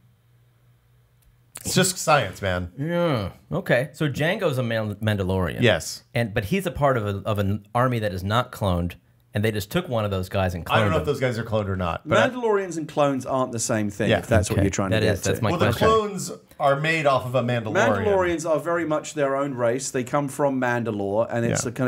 it's kind of like a noble warrior race. They're And like they've got- and again, if you Spartans. watch Clone Wars and Rebels, you would see all of this. I appreciate you taking the time to educate me. Well, I'm trying to help you out here. I like to believe I represent a lot of people out there who maybe haven't seen Who Rebels haven't seen, and who Clone haven't Wars. watched every bit of Star Wars Clone content. Wars is on Netflix now. You can watch the whole thing. Yeah, and I imagine Rebels. Well, Rebels, they'll probably again once the Yeah. Disney service comes out, all of Clone Wars, all of Rebels, all the Star Wars movies should be on there. You did some writing for Rebels, Yeah, I wrote 4 episodes of Star Wars Rebels. Yeah. so I don't. Didn't ever do any Mandalorian episodes though. No. The Mandalorians are kind of like Spartans. They have a really harsh culture dedicated to Yeah, being it's a warrior. good It's murderers. a noble. Yeah, Spartans is not a bad way. Who to, do they fight to for? analogize it? Who's got the cheddar? Well, they fight. Yeah, they fight for themselves, but some of them were co-opted to fight for the Empire during the wars. No. They won't take. They'll take that check. It has nothing to do with the red guys who guard the Emperor, right? No, those are different. That's a different thing. Okay. Netflix has canceled American Vandal. This is a shame. I'm kind of shocked because I'm only in season 1 still, and it's excellent. And now, obviously, they thought so too because Should I be they watching this? 'Cause I've never seen Oh, it. should. you You should, love though. it. You would love it. Just watch the first episode. See if you're Okay. hooked. Okay. The first episode of season 2 is one of the strongest episodes of TV I've ever seen. Oh, so you like season 2? Oh, it's great. Because that's I haven't watched all of so I watched all of season 1 in like 2 days. Norm said, hey, you should watch this. It's good. And I watched this. And he was right. It's good. Yeah. And then I watched the first episode of season 2. I was like, Gina, you have to watch season 1 so that we can watch season 2 together. And that's where I am. Is it, so far, is season 2 as good as season 1? The first episode of season 2 is one of the best episodes of TV I've ever seen. Just, why are they It's canceling right there it? with the Hershey's Bar Mad Men From what I episode. understand, season 1 had to do with penises. Season 2 has 26 dicks. has to do with poop. Yes. Now, is the thinking that poop just doesn't have the... You think poop doesn't have legs? Yeah, is that the problem? Like, you just can't carry a whole season on this? I mean, I wouldn't have said you could carry a 13 episode season on a dick joke, but it worked for that, or 8 episode season on a dick joke, but it worked for them. I don't know. It's very good. It's the first season's 4 hours of TV. They're like 30-minute episodes. There's 8 I'll of check them. it out. And we're about to finish. We're one episode away from finishing The Haunting of Hill House, which is my personal favorite show of the year. Yeah, I keep seeing you tweet about it. Right, so good. You got to watch it. Do you like? Can you watch horror? No. See, that's the problem. Some people just can't cope with it. Yeah. They just can't watch scary stuff. I'm too weak. Yeah. It scares me. It's a shame because you're missing out on a really good show. There's probably something else It's out there I better can than watch. just a horror show. It's like a legit, really good show. But it will also frighten you. Like it's genuinely some real scares. You like horror movies? I'm not the hugest fan, but every October, my wife likes horror movies, and every October we go on a little splurge. Yeah. Get into the spirit. What are some of your favorite horror films? I like, The Exorcist is still my favorite horror. Still the scariest. So good. Yeah. Cabin in the Woods. I mean, that's obviously more of a meta thing. I like that. I like The Thing. I like the classics. Is it horror or science fiction? It's horror. It's both. There's a Museum of Pop Culture in Seattle. Have you ever been there? No. It's excellent. If you're ever in Seattle, you'd love The it. one attached to the Experience Music Project? Well, I think Paul they Allen's merged. thing? Yeah, Yeah, it is Paul Allen's thing. Vulcan runs it. But it's great. There's rooms about all sides of pop culture, but there's also a permanent, maybe, I don't know if it's permanent or not, but it's a big exhibit on horror movies. Okay. And the exhibit itself is rated PG-13. Like you don't bring your little kids in there because there's like hanging cadavers. Oh, cool. And it's legitimately frightening just to be in this exhibit. But one of the areas has this little sound booth you can sit in, and it talks about classic films. Specifically, I sat down and learned about The Exorcist, and the people talking about it were talking about how The Exorcist was made in an era where legitimate directors would take a stab at horror, like they don't anymore. That it was not seen as this subgenre that's cute, that's like off in some other quadrant of pop culture, but it's a legitimate medium. Stanley Kubrick made The Shining. Ridley Scott made Alien. Stanley Kubrick, exactly. Yeah. And that was, I'd never thought of it that way before. I think we might be seeing a little bit of a renaissance in that regard, though. It's a shame that neither of you have the constitution to watch a show like Hill House, because it is legitimately a really good kind of dark family drama is what it is first and foremost, but it just also happens to be horror. Like there are moments of horror. And what's cool about it is you get so sucked into the drama story that you kind of forget you're watching horror. And then something horrifically scary will happen. You go, oh shit, yeah, this is a horror show. Well, so and it kind of lulls you into this false sense of security. So I'm going to put my old man hat on, and I will say I really like 70s and even 80s schlocky horror, but like 70s tension, like The Shining and Alien and The Thing and The Exorcist are great. Love those. Carrie. Carrie's too a bit hard. But yeah, like, and even like your Friday the 13th and your Halloweens and all that stuff, like it has a place for me. The thing I don't like is the post like Eli Roth and post Saw kind of torture porny stuff. Yeah, I hate that. That's just like horrific violence. That's not actually very scary. It's just really gross. I have the same feeling about home invasion movies. I can't watch home invasion movies. The other thing this exhibit taught me was that they discovered in the 80s that the demographic, like the real money demographic for horror films, was not males, was not young males, it's like 15-year-old girls, but right? it was teenage girls. Yeah, it was young teenage girls who would watch these with their friends. I think if you see people lined up for a horror movie these days, you'll see that hasn't really changed that much. I mean, I don't know. I like when you're at the movie theater and there's a line for an early horror movie. It's so diverse now, but I think it's still teenagers.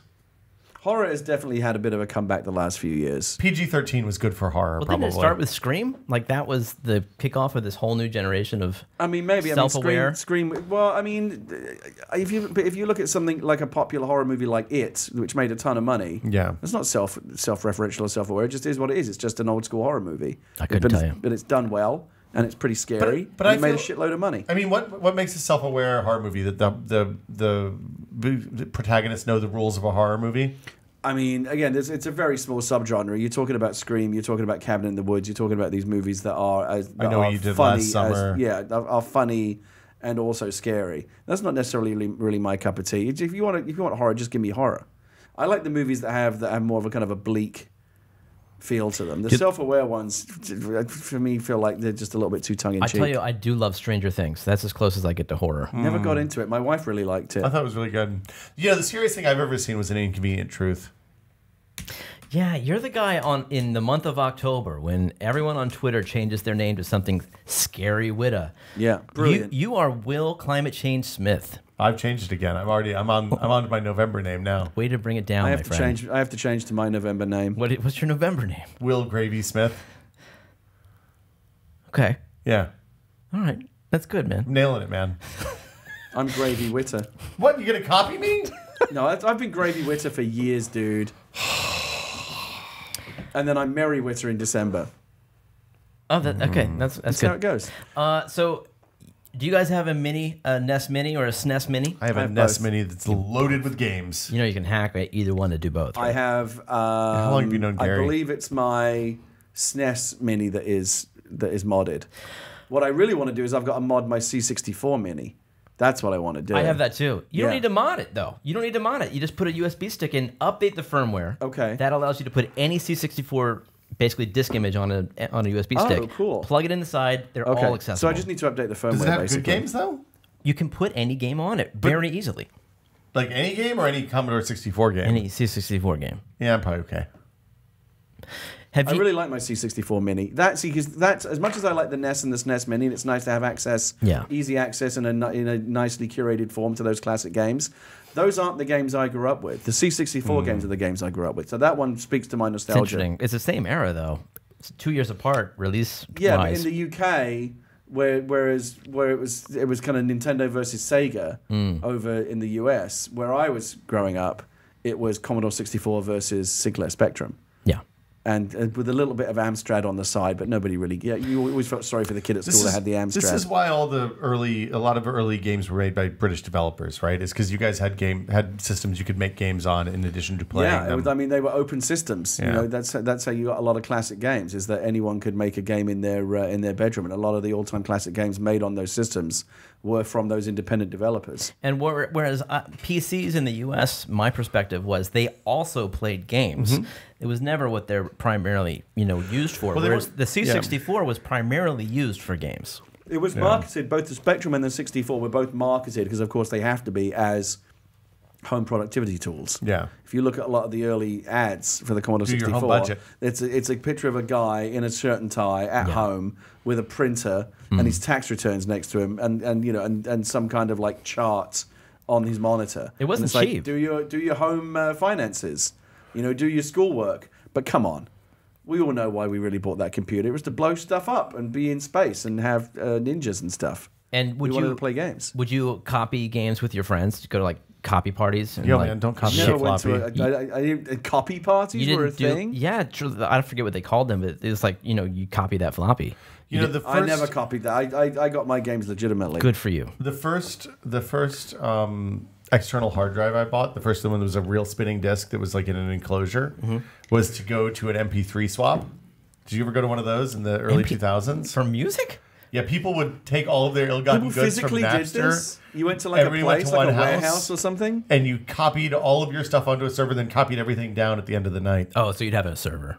Well, the server was like somebody's laptop, probably. Okay. And did you have sex? No, there was no sex. Why would you? What? It just kind of feels like it feels kind of like digital swinging, like Nobody was doing drugs. everyone throws their car keys into a bowl. Oh yeah, right. Well, and so I did that, and then I got it home, and I looked at the music that I got, and I was like, man, this sucks. All these people, their tags are all shitty, And like nobody has album art, so I didn't even end up using any of the music I stole. That's good. You It's are a complete nerd. waste of time. Love it. Well, guess how many of those SNES and NES minis they've sold? 8. More than 8. More 500 million. I'd imagine quite a lot. More than 8 million. They sold 10 million. Is that what? If they're both combined? Yeah. Would you expect more than that? I think that's a phenomenal number. It's a big number. But That's they half, sold, I mean, that's what half they as sold many. with the Wii U. I mean, They they've like sold 11 million 22 Wii million Us. Switches, which Yeah. is a huge number, and they've Yeah. sold so they've sold half as many. What do you think they'll do next? Do you think they'll do a Game Boy Mini? Don't you think they're... No, they're don't going to you make think- more Switches, bigger and smaller I Switches. imagine, given the success of this, they'll try an N64 Mini. But It's a little more challenging emulation. I'll be curious to see how well the PS1 Mini does. But I think that era of Yeah. the first 3D games will not hold up as well. No. Because it's low poly, and that never looks No, good. so I have strong feelings about this. I really hope they shocked. don't. I really hope they don't do an N64 Mini, and I'm not thrilled about the PlayStation Classic either, because those two systems, which existed around the same time, the PlayStation 1 and the Nintendo 64. If you go back and look at those games now, at the time we were amazed because it was the first step into 3D. Yep. And we didn't care that the graphics looked fuzzy and terrible and bad and janky and slow. We were just like, oh my god, games are 3D now. This is a revolution. Go back and look at them now. They don't hold up at all. They're unwatchable, unplayable. With a They're few just absolute exceptions, shite. like Mario Kart 64, Super Mario 64. Some of those Yes, but, really that's early like a games. handful. There's like a handful of games. What you mostly got was shit like Well, but- Bubsy 3D, which was just garbage. Well, no, Bubsy. You're thinking about just Bubsy. Bubsy 3D was okay because No, that was Bubsy the 3D indie was not okay, remake. Will. Look, It was not? not okay at all. That's good music though. now, No. hold on now. Oh my God. Gary, you can't say on one hand that you can go back and play some of the C64 games, and on the other hand say you can't play PS1 games. I mean, there is some... Gary But can. C64 games were of that 2D 8-bit genre where everything was like a side scroller or a basic platform, and those generally hold up pretty But well. the C64 games also were of a really limited color. Like nobody's gonna go back and play Atari 2600 games unless you have nostalgia for Atari 2600. So games. there's a remake. There was a PlayStation 1 game called Medieval, which is being remastered in 4K for the PlayStation 4, and it's coming out soon. And they dropped a trailer for it yesterday. We covered this on Kind of Funny Games Daily, where I'm also a co-host. good plug. Well, you know, go to kindoffunny.com. I guess it is. I don't they'll know. I figure it can't out. tell you I'm the sure he URL. plugs this podcast on that. Of course I'm they sure, do. yeah, all absolutely. the time. Can't get enough of it. And what they did was in the trailer was to demonstrate how far the graphics have come in the remaster. They Yeah. cut back and forth between the PS1 version and the remastered 4K. Looks exactly PS4 the same. version. And what it does is you go, oh yeah, much better now. But you also look at the PS1 version and go, how was this ever okay? Like how was there ever a time when we thought that looked good? Yeah. Because it looks terrible. Well, and the PlayStation Classic is extra hobbled because the list of games that they chose is controversial at best. Well, they have a handful of ones you'd hope for. Metal Gear Solid, the original Grand Theft Auto, Ridge Racer 4. I don't know. Was that the launch one? I like the original one. No. Just so we're clear, don't forget, the original Grand Theft Auto was a 2D game. It didn't Top down. Top down, like Metal Gear. Yeah. Twisted Metal is on there. I actually did Twisted not. Metal 2 is the one you want, though. I did not own a PlayStation 1, Neither so did I don't I. have nostalgia But for people are any complaining. of this. People are complaining about no Crash Bandicoot. They're Yeah. complaining about no Spyro the Dragon. They're complaining about no Tony Hawk Pro Skater, which That's- were all THPS is PS1 the big classics. loss. If, Yeah. if Tony Hawk were on there, it would be the killer app. Except for the Dreamcast version of Tony Hawk was way better than the PlayStation version I mean, of Tony Hawk. I know you pick up all of these things, Jeremy. But does this interest you? The No, PlayStation no, Classic? I'm not buying this. Well, so No? the other thing is the controllers that they bundled are the digital-only ones. They don't have the analog stick ones. Right. So well, because PlayStation 1 games didn't have those sticks. at launch, but then they added them midway through the cycle. Yeah, so, but there was only like one game ever that fucking supported. Like Ape Escape was the only game that ever supported yeah, those but Ape sticks. Escape is one of the best games for the PlayStation. But it's not on this, so why Right. would you want the sticks? That's what well, because I want to play Ape Escape. but it's not on this. Well, so put the sticks on so I can play fucking Ape Escape. But how are you going to get the game on there? My point is they should have put the game on there and put the sticks in so that you could play fucking Ape Escape because it's literally the only thing I would want to play on the PlayStation Classic. I'm with you. I don't want to play any of it. I'm with you. I think that the sprite-based games hold up. There's Much there's better. still people making games with that aesthetic Yes. because it works. Because Yeah, it's of course. timeless. It's ageless. It's for all, for better or worse, it is a way to make games with a budget that still looks perfectly crisp and intentional. Couldn't agree more. I mean, look at something like Dead Cells. And you're going from something from peak of the craft, right? They've been making sprite-based games for 20 years by the time, or 15 years by the time the SNES and the Genesis came out. Yeah. And then you go to bumbling around and trying to figure out how to do 3D for the first time. We were bad at it for two generations. I really. understand that there's a lot of reasons why the first generation of 3D games looked bad. I'm just saying. Yeah. They look bad. I'm with you. And you're not going to want to play them again. I'm with you, and so I wonder how successful those mini systems will be. We'll find out very soon. I think regardless of the badness of the game, the PlayStation Mini is going to sell. You won't be able to find one of those on the shelf this Christmas. Everyone's going to buy it. It's a great gift idea. But the thing is, well, after you've bought it, you're going to play it for 5 minutes and never touch it again because you're going to go, oh my god, these games were shit, weren't they? I will say that the actual units of themselves, the C64, the SNES, the NES, the PlayStation, they're cool looking. They are cool looking. Like if you're going to collect stuff, fine. It's a cute little object. The problem is we're running out of HDMI ports as well. Like where do you put these things anymore? On your shelf, unplugged in. What's the solution It's there? a perfect place for them. Yeah, they just sit there like little artifacts, but you don't really play them. Avatar has replaced Papyrus, guys. I just wanted you to know that. So they have a new logo. Are they still making those? They're making 4 more, I believe. Didn't that come out in like 2000? Came out in 2010. And No, it came out in 2009. Excuse me. people will recall that the font used throughout the film, and also subsequently used as the subtitle font, was a native Mac font called Papyrus. Yeah, it's one of the bad ones. It's like there was the Comic Sans. Sans on Mac, and it horrified lots of people, even people who aren't necessarily designers. Are like, I know that annoying font. Obama was still president when that movie came out. That's It's a while an ago. eternity It was ago. like IMAX 3D. Coming back, get ready, because Avatar's coming back in a big way. I don't know. They got rid of the font, so that I just want to let you know. The magic's gone now. I want nothing to do with it. We'll see. I see you, Jake Sully. No, I don't. I want to see Papyrus. All right, Bring next, it back. next we're going to cover tech news.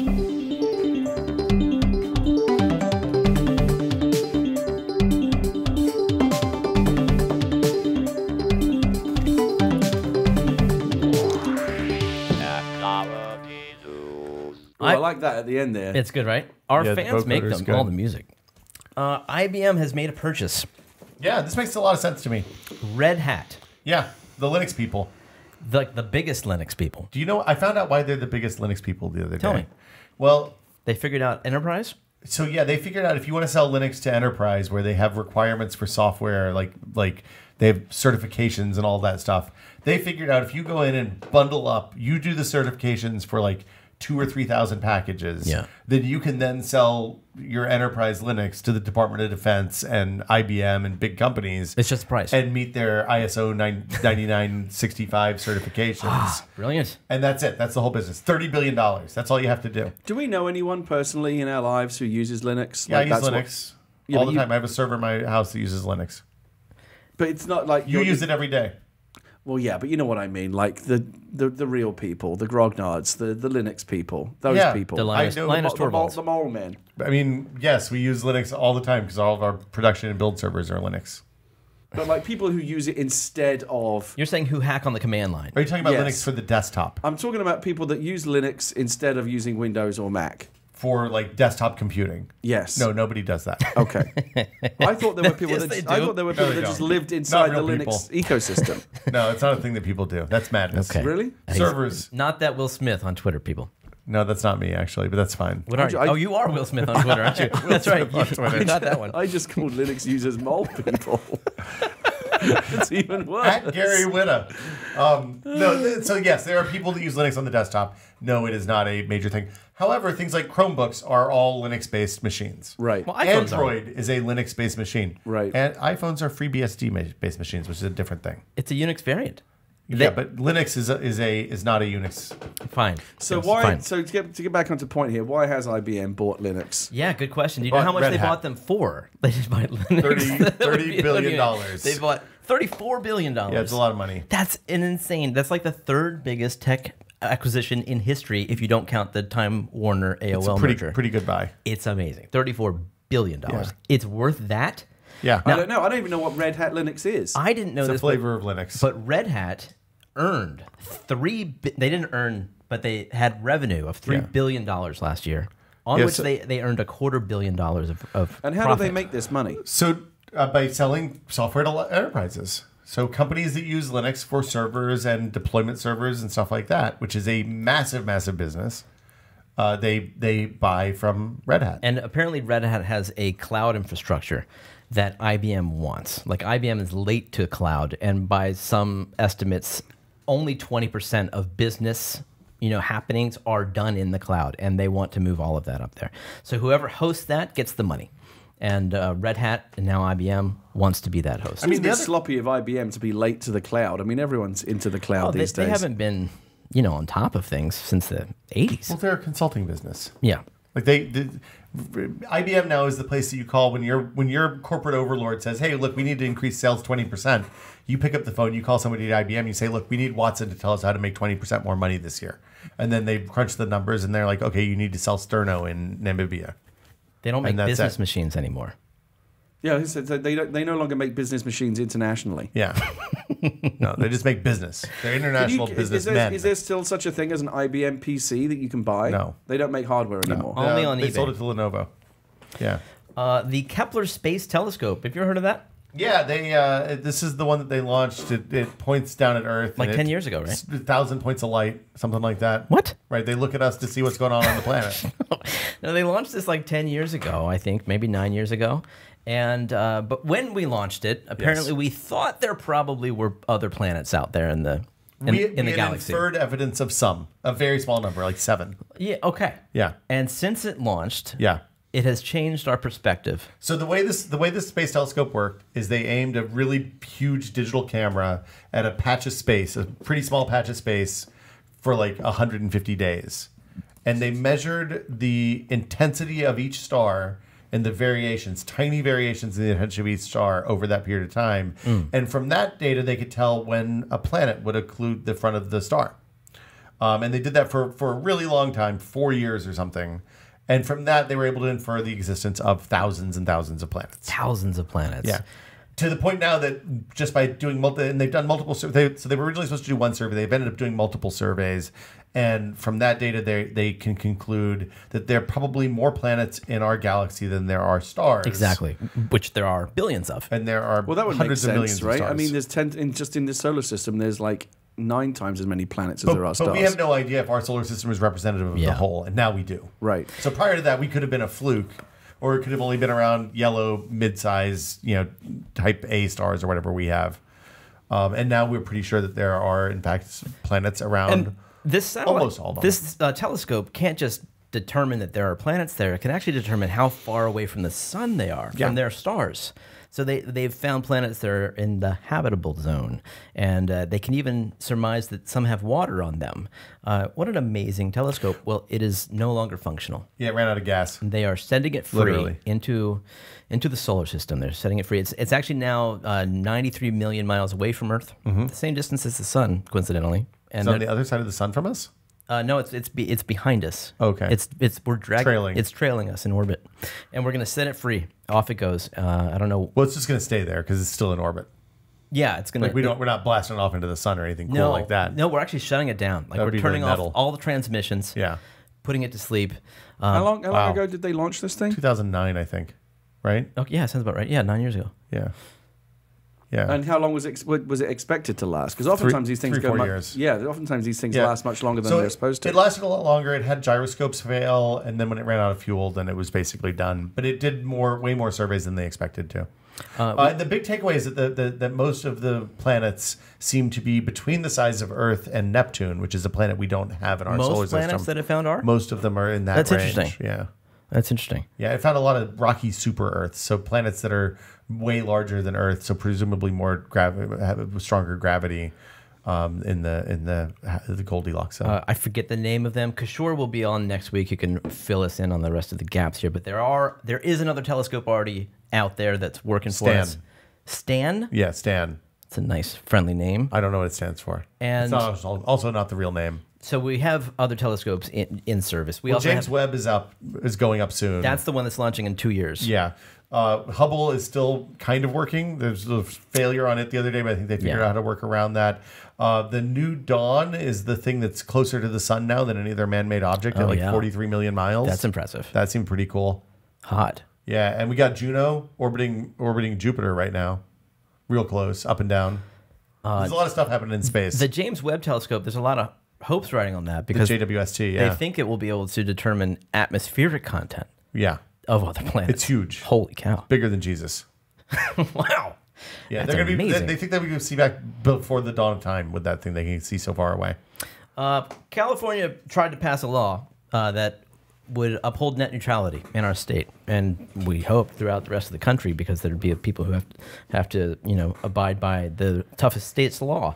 However, that law went against the FCC's ruling or law that it passed. Regulation. Regulation, Not a law. Thank you. That said that states cannot override the FCC's regulation. So the FCC said, no, you can't do that. And courts have said, no, this isn't going to work because the FCC's regulation has not been taken to court yet. So California is putting its law on hold until early next year in February when this actually will go to court in the District of Columbia. So it's a challenge against the FCC's net neutrality repeal By 22, I believe, attorneys general of the United States. So yeah, it's there's a big case, and we will know in February, basically whether or not the various states have determination over their own, internet laws. It's interesting because this is the same approach that California used for emissions control for a long time. We passed really strict emissions laws here, and if you wanted, since we were the biggest state and the biggest market for new car sales, if car manufacturers wanted to sell cars here, they had to follow our standards. It was cheaper for them to just follow our standards around the country rather than to make special cars just for California. So I think they were hoping the same thing would apply here, but maybe not. I don't know. We'll see. I mean, it's in place. It's just it's waiting a couple months. Like it was going to go into effect the first of next year. The case actually goes to trial in February. It's not that much of a delay. Everyone seems to be confident. Okay, I'll remain confident. Yeah. Do you guys use Uber or Lyft? I like Lyft. Well, are you aware that you can now subscribe to a program of theirs where you pay a monthly fee? Yeah. And then you can take as many rides as you like as long as they're under $15 or less. It's actually how I got here today. You do the subscription? Mm-hmm. No kidding. So what is that monthly fee for Lyft? I think it's like $250. And if you use Lyft frequently enough, as my wife and I collaboratively together do, then it pays for itself pretty quickly. You get 30 rides a month for $300. It's not as many. You're exactly right. It's $30 up to $15, and it's $2.99 per month. Was this a $15 ride to get here today? I don't remember. I mean, I haven't looked at my phone, so I don't know what it costs. Because you pay above the $15, you pay the difference, yes, right? Yes. So yeah. But it adds we use Lyft a lot in our household, so it does. I literally asked my wife this morning. I said, "Do we still subscribe to that thing?" And she said, "Yeah." And I said, "Are we getting our money's worth out of it?" And she said, "Yeah." So I take her word for it. She does the finances. 15 times 30, is that $405? So 15 times 30 is 450. There you go. Okay, so I can see how you buy 30, you get 50 free. Well, Uber just announced this week their own subscription, but it's a completely different model. You pay $15 monthly, and all you do is you avoid surge pricing. That's a ripoff, man. So, surge pricing, kind of a ripoff, right? Well, surge pricing is a ripoff. The question is, does paying $15 a month to insulate you from surge pricing, does that pay for itself? That sounds like extortion. That's like, hey man, give me $15 now. I won't gouge you later when it's raining and you really want to get home. I mean, surge pricing does come up a lot in Uber these days. There's always some excuse for them to crank up the dial. I stopped using Uber because it seems like the people that run the company are really shitty. Yeah. That's why we use Lyft, because I felt like they just felt like they had a better profile. It seems to be more and more the right move. Yeah. I don't know. I assume if Uber didn't exist, there'd be horrible things coming out about Lyft all the time too, though. This Uber subscription model is only available in L.A., Austin, Orlando, Denver, and Miami. Okay. In L.A., it actually costs $30 a month, but you get access to their scooters and bikes, which you don't in the other cities. LA surge pricing can be really savage too. I've had like what would have been a $30 Uber ride back in the day be $125 because it was bad traffic. Oh my God! Yeah. Wow. Yeah. Wait, bad traffic is cause for surge pricing? Surge, if there's not enough Ubers on the road for the people that want to be there, then that's what the surge pricing is. The idea is that surge pricing encourages I see. More drivers to come out. A bunch of drivers are stuck in traffic, so there's fewer cars available. Exactly. Waymo has been greenlit to set free. They're driverless cars in California. Now, I know there's a lot of self-driving cars in California. We've even seen them We see them all the locally. time. But they all have drivers behind the wheel who are there to take control when necessary. What makes Waymo different is they don't. It's just the car.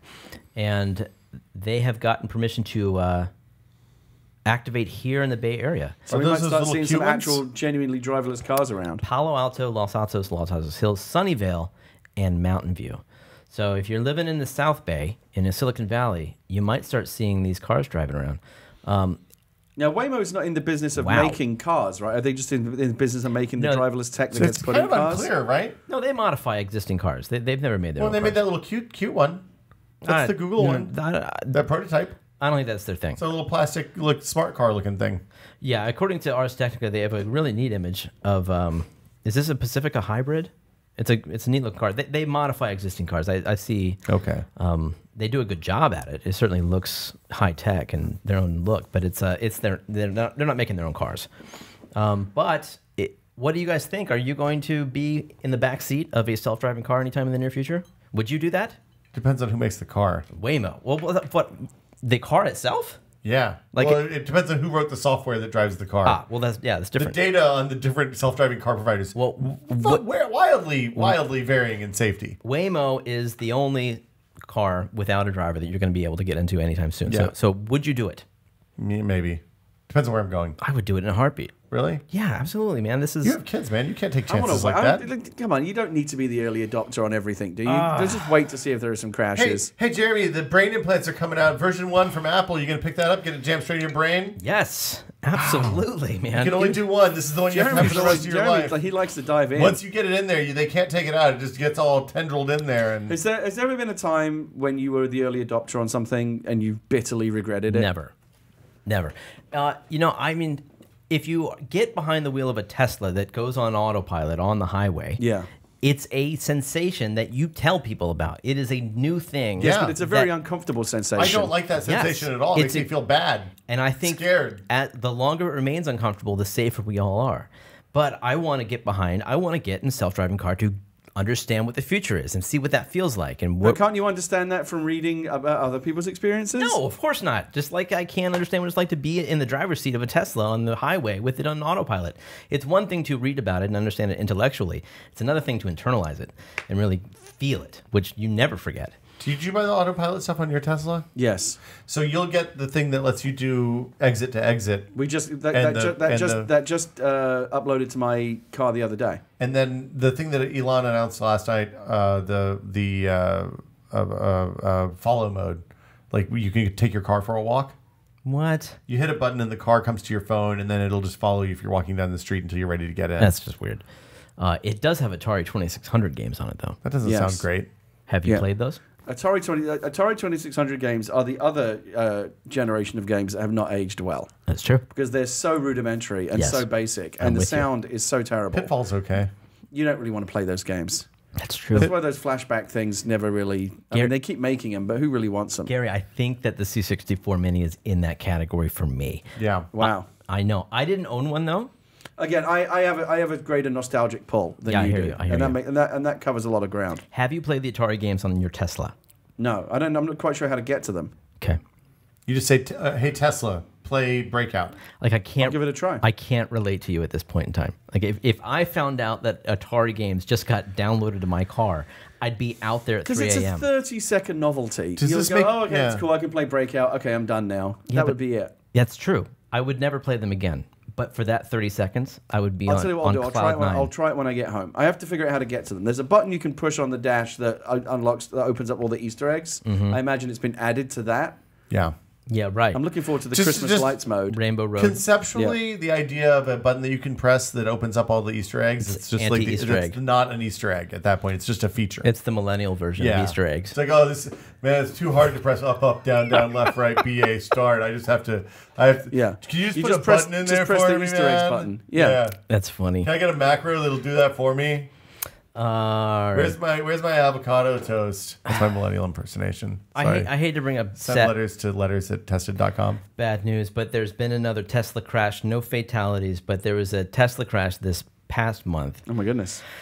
Another one. And it was in Florida, and the car was on autopilot, and it hit a car that had stopped on the highway. Now, this is the problem for autopilot, for all like self-driving AIs. Hitting things that aren't moving seems bad. On the highway, once they're past like the 50-mile-per-hour threshold, they stop braking for things that have stopped on the highway. What, really? Yeah, because it's too hard to determine what's what. And so they just figure that's why we have drivers in the car, is because and why drivers are told every time they activate autopilot that you are in control and must remain alert. I'm gonna try not to turn into, because I bought a Tesla and I like it very much, so I'm gonna try not to turn into like a Tesla head, Don't be a cautionary tale. a Tesla-arty.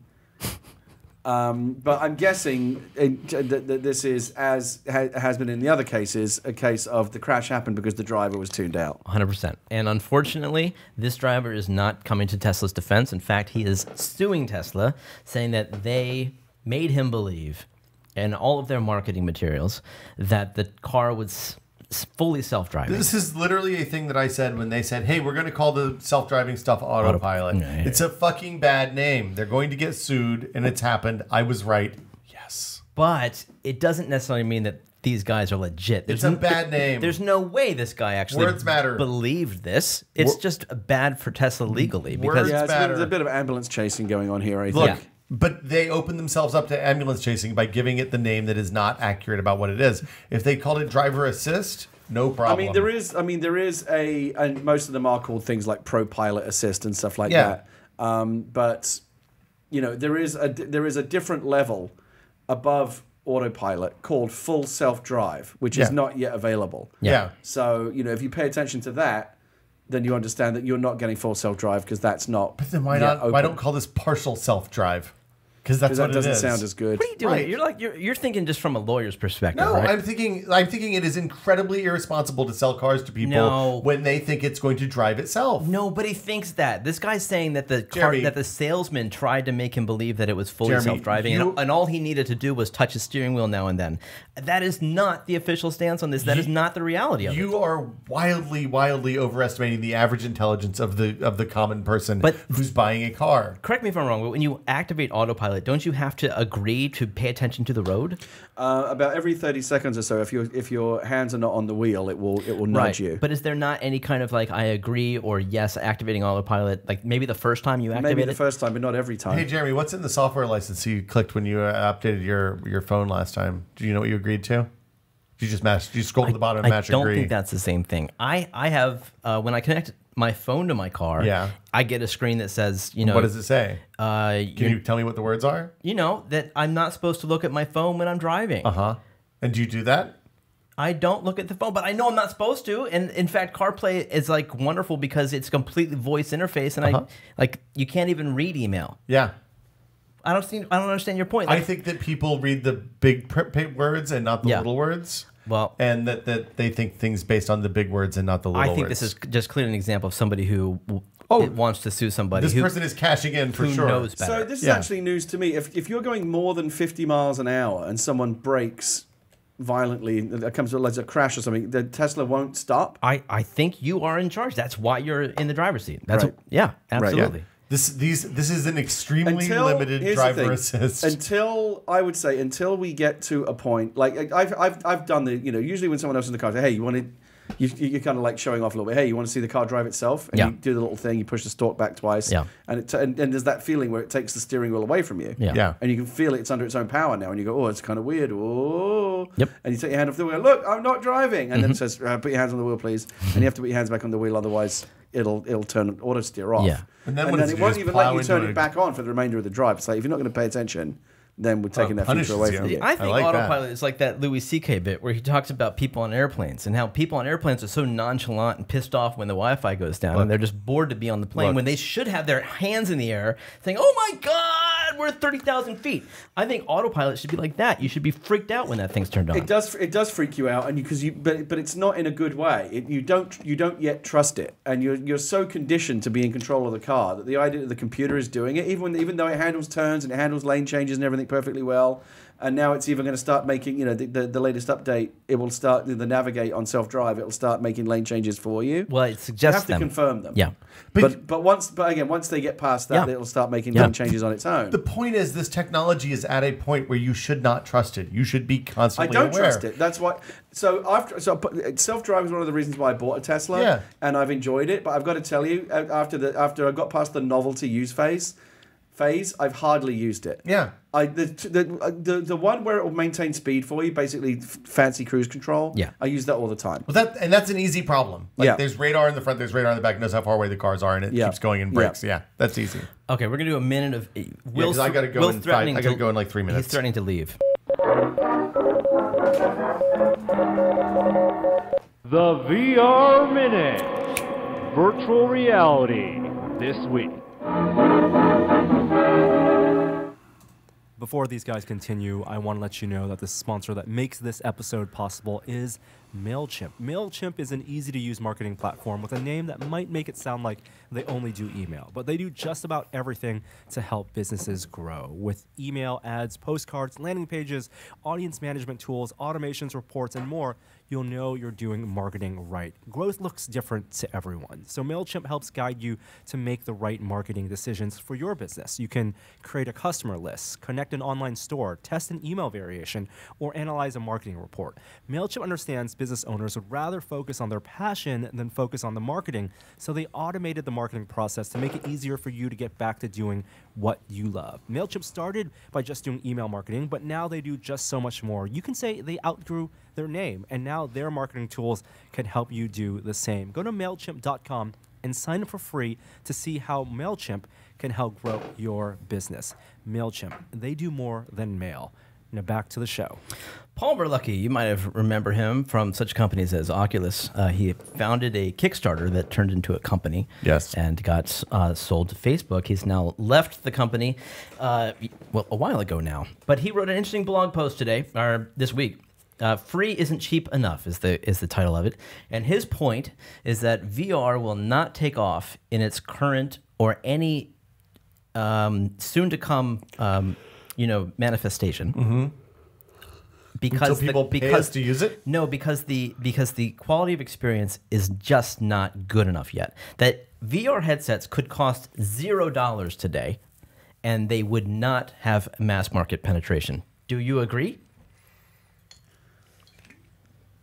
I mean, it's interesting. So he's not arguing for subsidized headsets or anything like that. He's just saying that the games and the things that you do in VR are not sufficient. He's saying the hardware is not sufficient. I kind of do. Like, if you can't read text, like, part of the problem is that you can't read text. You can't check your Twitter feed and stuff in the headset. You can't do a million things we do to distract ourselves at any given moment. And I mean, he's probably right that the headsets need to be better. That's the thing that I totally agree. That's the thing that has held me back. I've got a bunch of VR stuff at home. I was really excited about it when I first got it. I barely touch it these days, to be honest with you. And part of it is because it has that, the same way that we were talking about how the N64 games and the PS1 games, we look back at it and go like, how is this ever good enough? Yeah. There'll be a time in 10, 15 years when VR headsets do have that kind of pinpoint 4K clarity where you are reading fine text and Twitter feeds and you can totally live inside VR and you've got high definition, it looks beautiful, then you're going to look back at the current generation of VR headsets and go, how did we ever get past this technological stone age? Because that's what we're in. We're in the stone ages of VR right now. Yeah, for me it's not even the resolution, because we've used like the Pimax, which is an 8K headset, and it looks sharp, but you still see the pixels. But it's much wider field of view, and it's still not to a mass market level yet. It's still a brick that's on your face. We still don't have eye tracking, which I think socially is going to make a huge difference.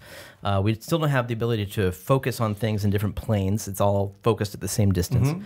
So there's just so much left to do. Plus, of course, I do think cost plays more a role than he implies here. I don't think that cost can skyrocket. I think Oculus kind of nailed where it needs to be.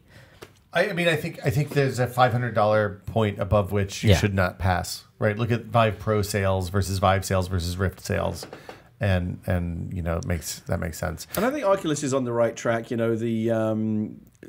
Go, and what's the new one going to be called? Quest. The Oculus Quest are on the right track, because they do, given that the experiences just aren't that great right now, they do have to be accompanied by a kind of a novelty price tag that's not super duper expensive. Did you follow the Quest announcement? A little bit. $400 all in one. Yeah. Inside out tracking. Yeah. It's like the Go meets the Rift. It's Right. like a Rift in a Go form factor. So it'll be a nice. But even Carmack was saying like this won't be as good as a Rift. In terms of, it's not as good as a computer. Actually, technically, it's in some ways better than a Rift because it's higher resolution. Right. And it'll be much more convenient. It's wireless. Well, and convenience is to me 90% of the battle because I'm tired of getting tangled up in cables and feeling like I've got to go down to my little computer basement to play. Exactly. I just want to do it on the couch or wherever I happen to be. Yeah. And I don't want to have to worry about being tethered to anything.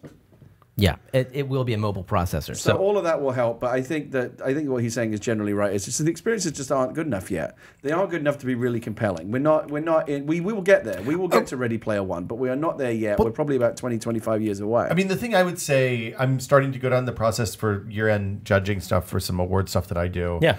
And I'm going back and looking at all the VR games for the year. And the stunning difference this year versus last year is that there's way more gaming experiences that are compelling than we saw last year out of the, looking at we're at the phase where we've narrowed down to get to nominations now. So I'm playing dozens of games for like 10 minutes each. Cool.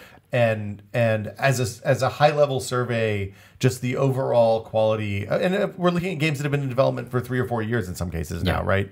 So it's actually stuff that people have spent a lot of time on, and things like the Astrobot Rescue. Yeah, so good, right? Is amazing. Yeah, Moss is incredible.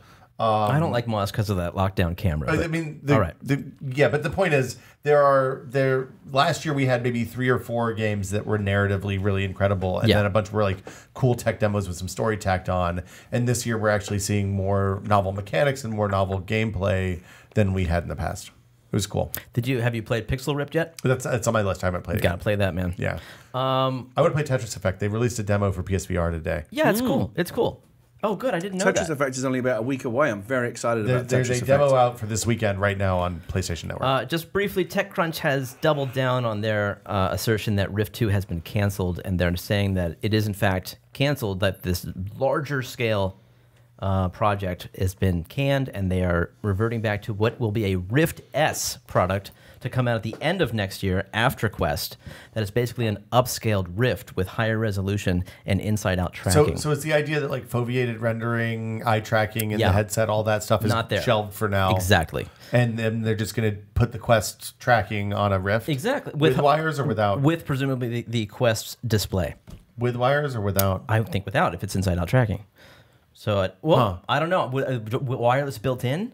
I mean, if it has wireless built in, that's kind of compelling. If it's higher resolution, there's a substantial difference between the Vive and the Vive Pro in that you can read text in the Vive Pro and you can't in the Vive. I'm more concerned about Rift parity with the controllers because inside-out tracking is not 360 degrees. Like you put your hands back here, I'm not sure Echo Arena is going to work that way because you've got to be pushing against walls you're not looking at. Well, I mean that's true. So will they have sensors that you can put around your room that work defeats the purpose just of inside-out for the controllers? tracking. I don't know. Maybe they'll put trackers on the controllers. It's an interesting possibility. So curious to see what that is. Also, of course, we want to see the real Rift 2 as soon as possible. The Rifter is what they're going to call it. I think that's all the show we have, and that's certainly all the time you have, Will. I got to go. Thank you so much for joining us. They can find you at Will Smith on Twitter. Kind of, yeah. And I'm doing the extra live stream, 9 a.m. Pacific to 9 a.m. Pacific Standard Time, Saturday to Sunday this weekend. You should check it out at giantbomb.com/live. Gary, what's your Twitter handle? At Gary Whitta, at GaryWhitta. You guys got in there early. 2007, well, baby. I mean, difficult. I mean, Smith. I mean, I'm fortunate enough that Whitta isn't exactly Smith in the name stake, so I was able to get mine. Will Smith was a grab. I wanted Twitter. I wanted TWHITTA, but someone already took it. See, I tried to get Will's, and that was gone. I know X at Twitter, like the guy who had gotten the letter. Oh, wow. He must have been a founder. Yeah, he knows people. The book is called Resist. It's on newsstands now. It's available exclusively from Amazon. It's on that newsstand. So you go to Amazon and type in Resist Whitta, or Resist Gary Whitta, or Resist Hugh Howey, who is one of my co-editors on the book, and it'll pop right up. Kindle and Kindle and paperback available. You need now. a bit.ly, like bit.ly/resist Whitta that just goes straight there. I should get one of those. Yeah, I'll work on that. Thank you both so much for joining us today.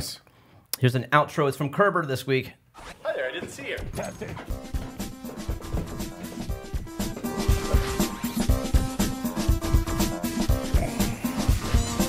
Isn't there like a boy that's Raised by a Wolf in that one? No, that's Jungle Book. No. What am I thinking of? Jungle Book. No, I'm not thinking of Jungle Book. You're literally thinking of I'm Jungle Book. literally not thinking of Jungle Book. That's a really old one. Thanks again for listening. And if you have an extra minute, please go to podpoll.com to take a very short anonymous survey about today's episode. It would be a big help to the show, and I'd really appreciate it. Again, that's podpoll.com for a quick survey to help this show. Thanks, and we'll see you next week.